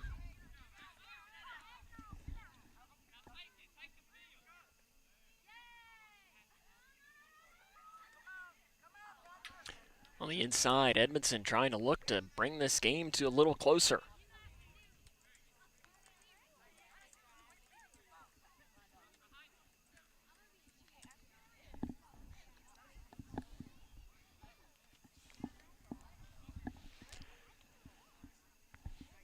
Bounds up into the air.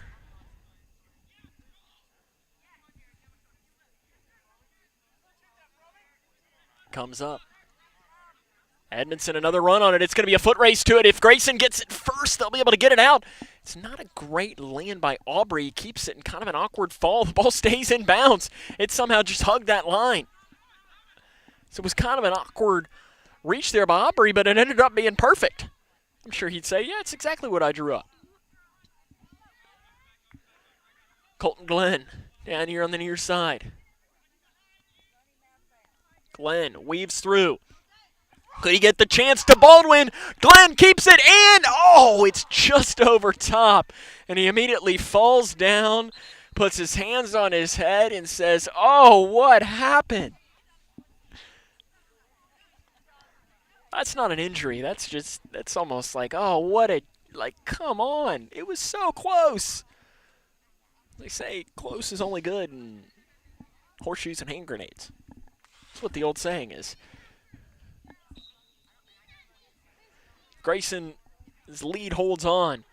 It'll be the first win as head coach for Ethan Solzman.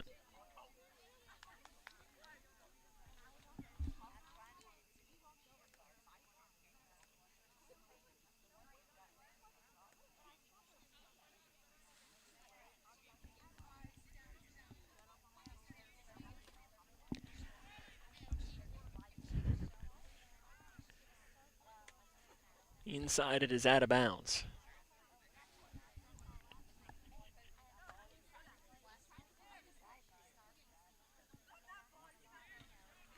Throw in coming here for Grayson. They lead 6-1.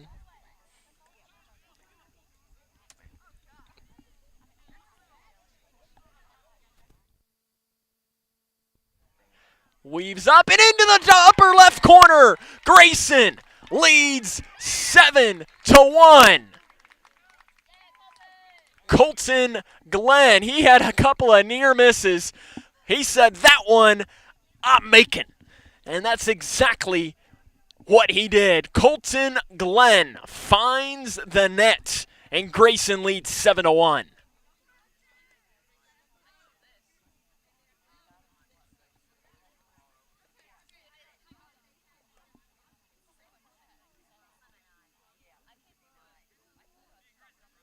He had multiple chances, near misses as well. Finally, he gets his chance to put it into the back of the net.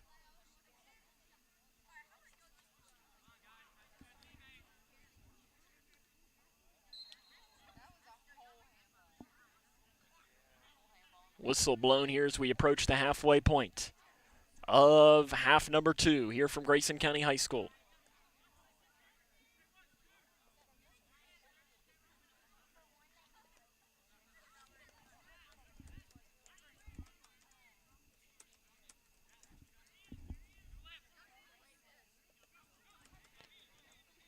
Edmonson County looking to get their own goal here.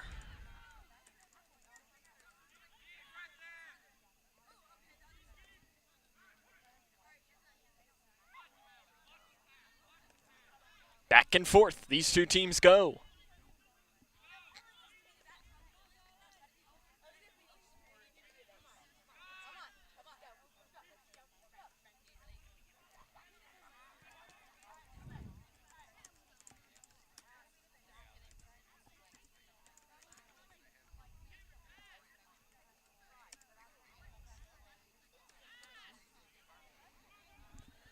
Comes in Grayson, potentially another opportunity. Bounds up and back and forth. It goes. Comes in, they'll just keep it alive. I think that was one of those that Grayson almost had another opportunity, sends it wide left, and down over towards that left side was Will Johnston.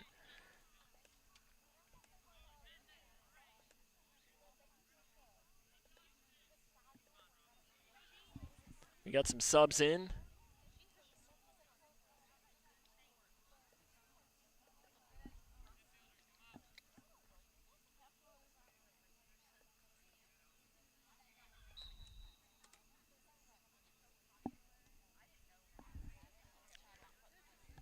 It sends up here, 7-1 Grayson County.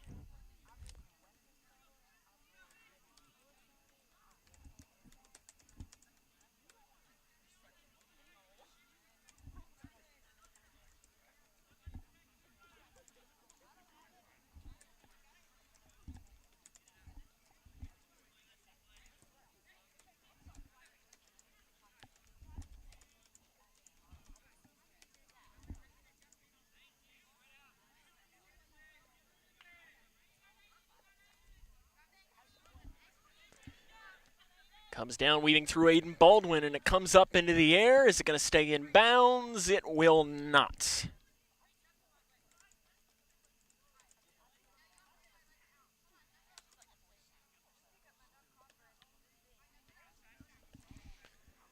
Rolls down here towards the near side.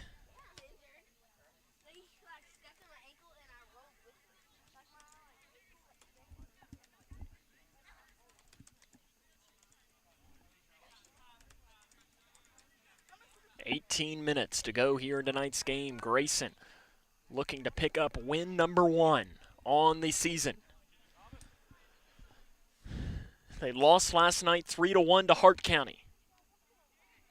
Comes through, spinning it around, and into the hands as that kick was spun and taken by Keegan Kuhn. Bounds up, and they'll roll this back to Jackson Kane. This is the first ever varsity matchup between these two teams. It's Grayson and Edmonson here in soccer. I mean, they've played a ton over the years in, basketball, football, volleyball, baseball, softball, but this is the first time that they've ever played in varsity soccer action. As Grayson played each other in JV last year, but it only went down as a JV game for both teams. This is the first ever varsity game this year.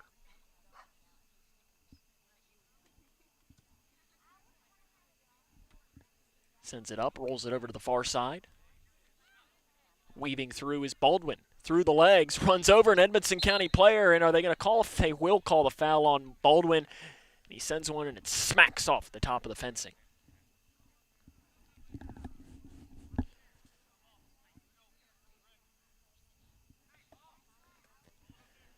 $16-20 left here in tonight's game.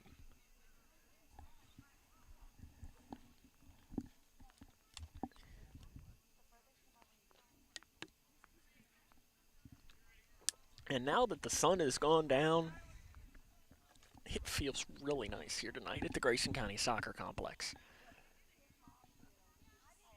Baldwin has the ball taken away. Back now to Haycraft. Haycraft over the far side. Bounds up into the air, and keeping it from going out of bounds was Romero.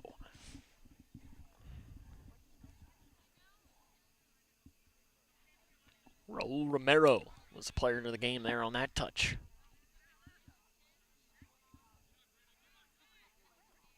Colton Glenn off into the middle to Haycraft. Thomas Haycraft, he takes a rip at it, and it goes wide left. Again, we invite you to join us for our next K105 Digital Productions broadcast. That will be next Friday, August the 19th. The Tobacco Bowl returns. Grayson County hosting Edmonson County. 7 o'clock is kickoff from that game. Our coverage begins with the Locker Room Show at 6:30. If you're an Edmonson County fan watching our broadcast, we more than invite you to join us. You can watch and join in on our broadcast here on K105 Digital Productions. Wherever you're watching, you'll be able to watch that game. Of course, also, you'll be able to listen to that game on the radio. Tune into 104.9 on your radio dial, or you can also download the K105 app and listen worldwide. Maybe you're not in a spot. Maybe you're working that late at night. Maybe you work in, maybe you're one of our friends at Cormark or Plasticon, working in a factory, and you can't watch, but you can listen, and that one is in for Edmonson. Not great defense, but the Cats put another one on the board, and it is 7-2.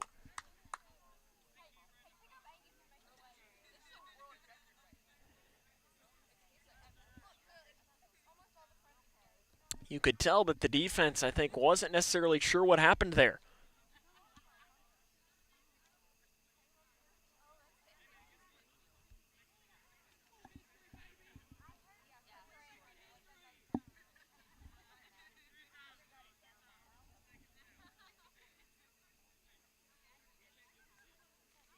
I believe that was Hunter Hayes again, his second goal of the match.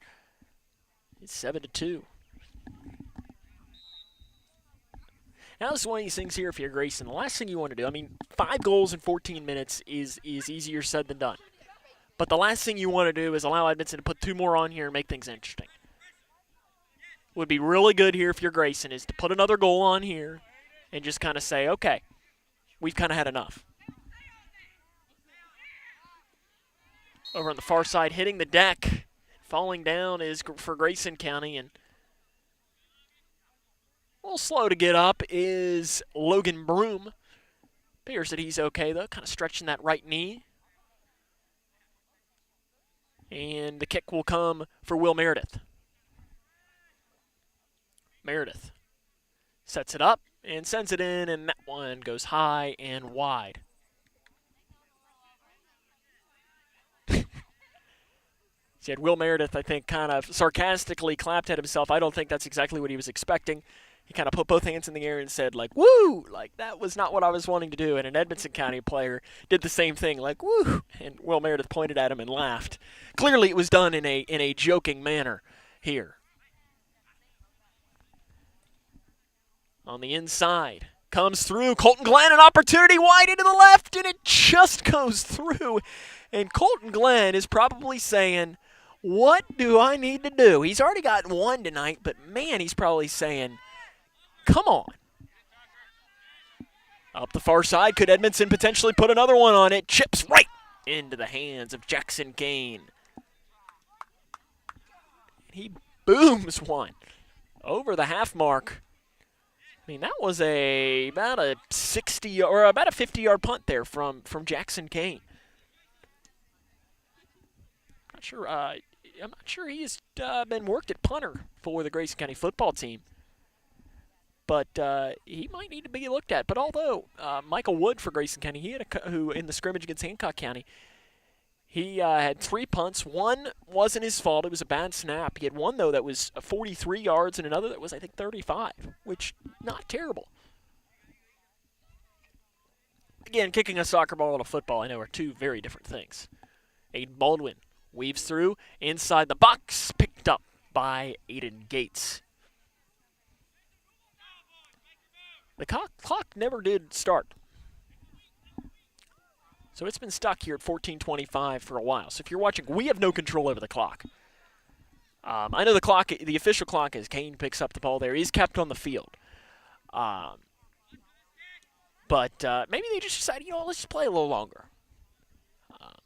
I won't call. I won't say who's running the clock over there. I don't want to make sure that we call any names out there. But there it goes. It started. They almost heard me. Maybe they're listening over there.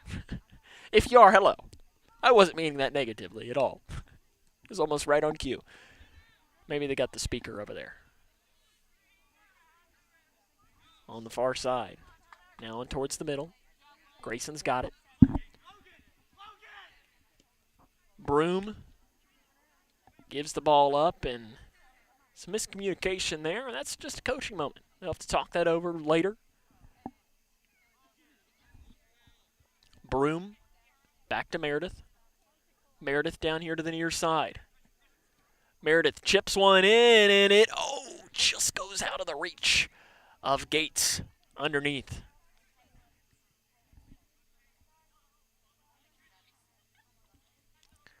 Comes through up, and it is their Gates. He has it, and just kicks a little line drive, little pooch kick.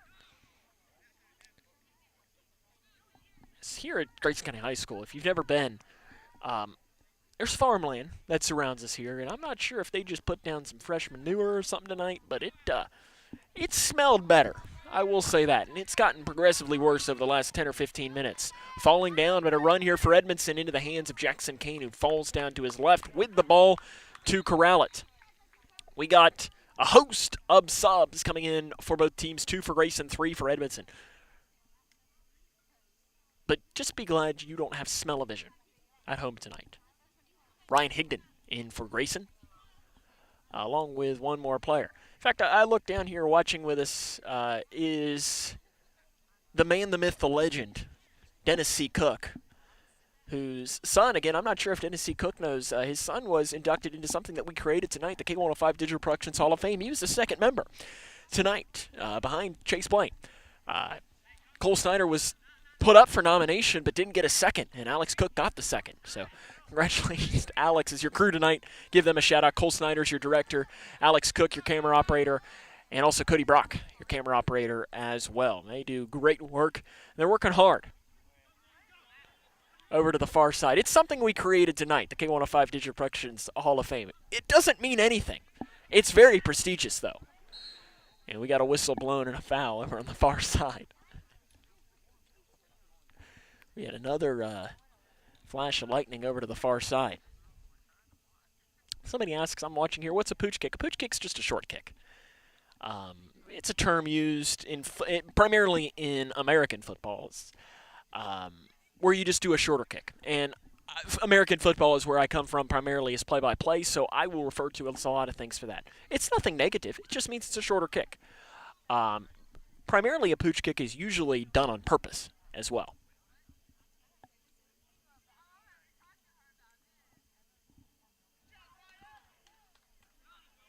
On the far side, these two teams go back.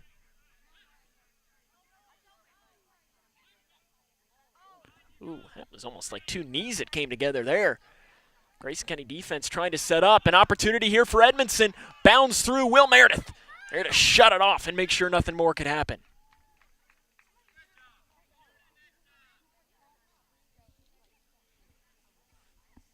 As we approach the 10-minute mark.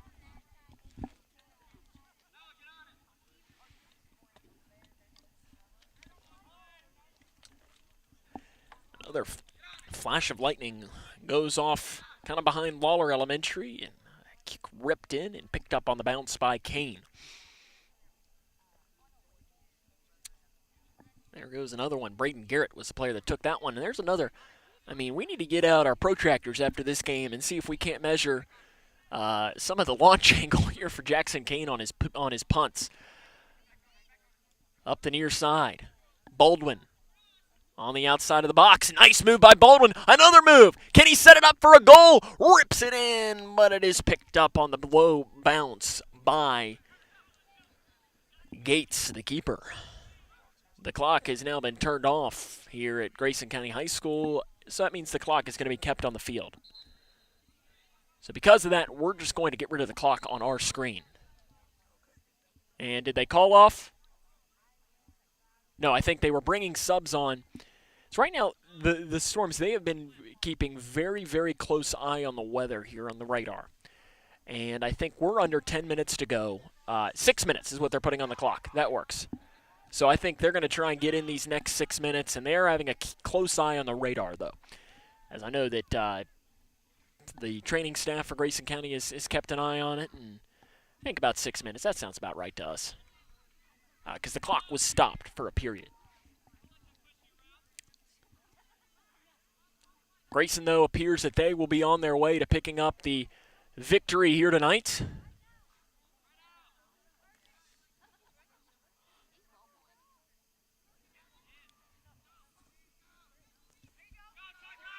Up on the inside, and it's chipped high and over, and that actually is probably going to turn into a throw-in. Will it be a throw-in for Grayson or a throw-in for Edmonson? We got a host of subs coming in here for Grayson. It's 5 or 6 players waiting to line up with 5 minutes to go. It will be a throw-in for Edmonson on the near side.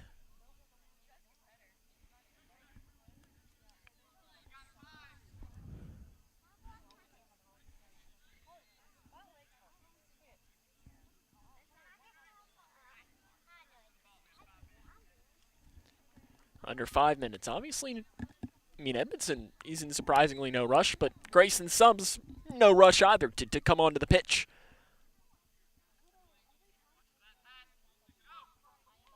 Edmonton on the outer edge of the box. Rolls it in, wide left, almost the third goal of the match for Edmonson County, and we'll have a goal kick coming for Grayson. 4:20 to go in tonight's game. The Cougars will be back in action, the Cougar boys, that is. They'll be back here at home on Thursday as they will host Bullitt Central. 5 o'clock Central Time will be the official start time of that game. Edmonson County, as we mentioned, on Friday will make the trip south to Franklin Simpson High School. Edmonson County will get their first home game of the year against Butler County on the 18th of August. which is, I think, next Thursday, if my math and calendar work is correct on that. Aiden Lee up the near side. Ball up, and he got very frustrated with himself. In fact, that one almost took out another one of our camera operators. They're trying to take out him left and right. And immediately when Aiden Lee kicked that, he goes, oh, man, that's not what I wanted.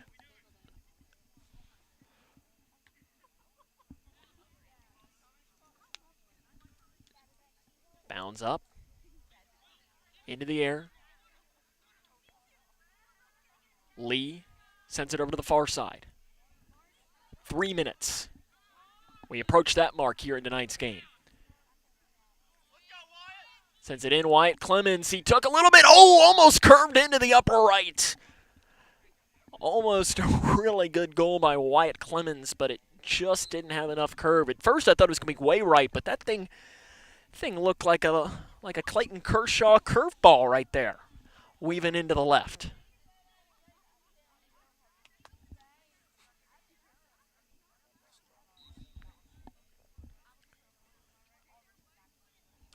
So we do want to make sure to wish best of luck to Edmonson County for the remainder of the year, as these two teams are not scheduled to play again this season. Obviously things can change, but they're not scheduled to play again, so I want to wish them the best of luck as they continue in their first true full varsity season. That transition's difficult, and it's impressive that they have a roster as full as they do. I think a lot of credit goes to their head coach, Greg Hudson, for making that happen, as that's impressive. So into the box, it rolls around and cleared out by Edmonton. Almost Grayson had another chance. It's almost Wyatt Clemens again. 2 minutes to go in tonight's game. Inside, weaves through, rolls off to the right there to clear it up, and what a save on the inside by Gates. Just to punch enough of it to take the goal away from Logan Broom.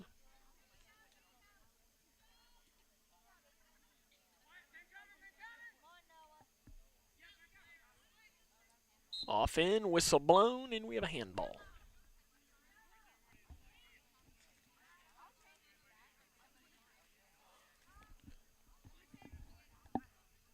Just under 90 seconds left in tonight's game. Ethan Sulzman appears to be on his way, winning his first game as the head coach of the Cougars. Congratulations to Ethan. First of hopefully many, many more to come. 1 minute to go. And ball goes out, and a throw-in will come here for Edmonton one more time. The throw-in will be taken by Braden Garrett. Looks like Edmonton's going to go for a couple of more subs, trying to get some more players, some action. Josh Gates in. There was one more. Here is 40 seconds to go.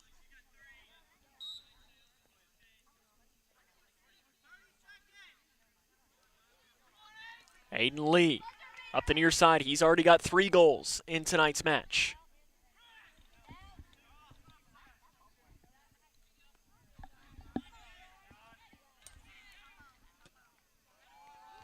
Straight up into the air, and that one bounds up.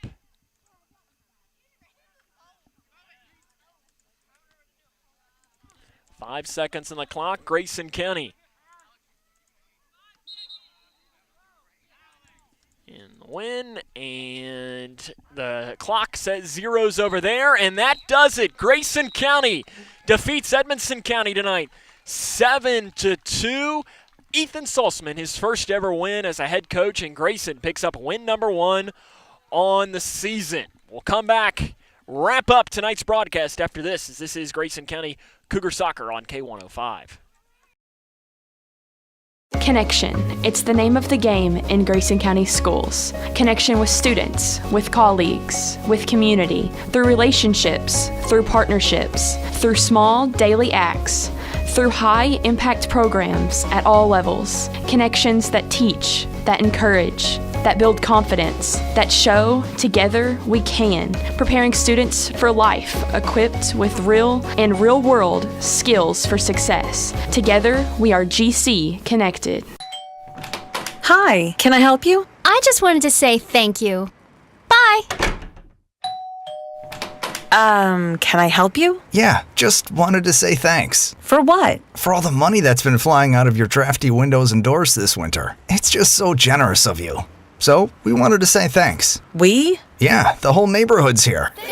Stop throwing your money out the window. Visit us at Future Designs Building Materials on Quarry Road in Litchfield. We know windows and doors. The builder's choice.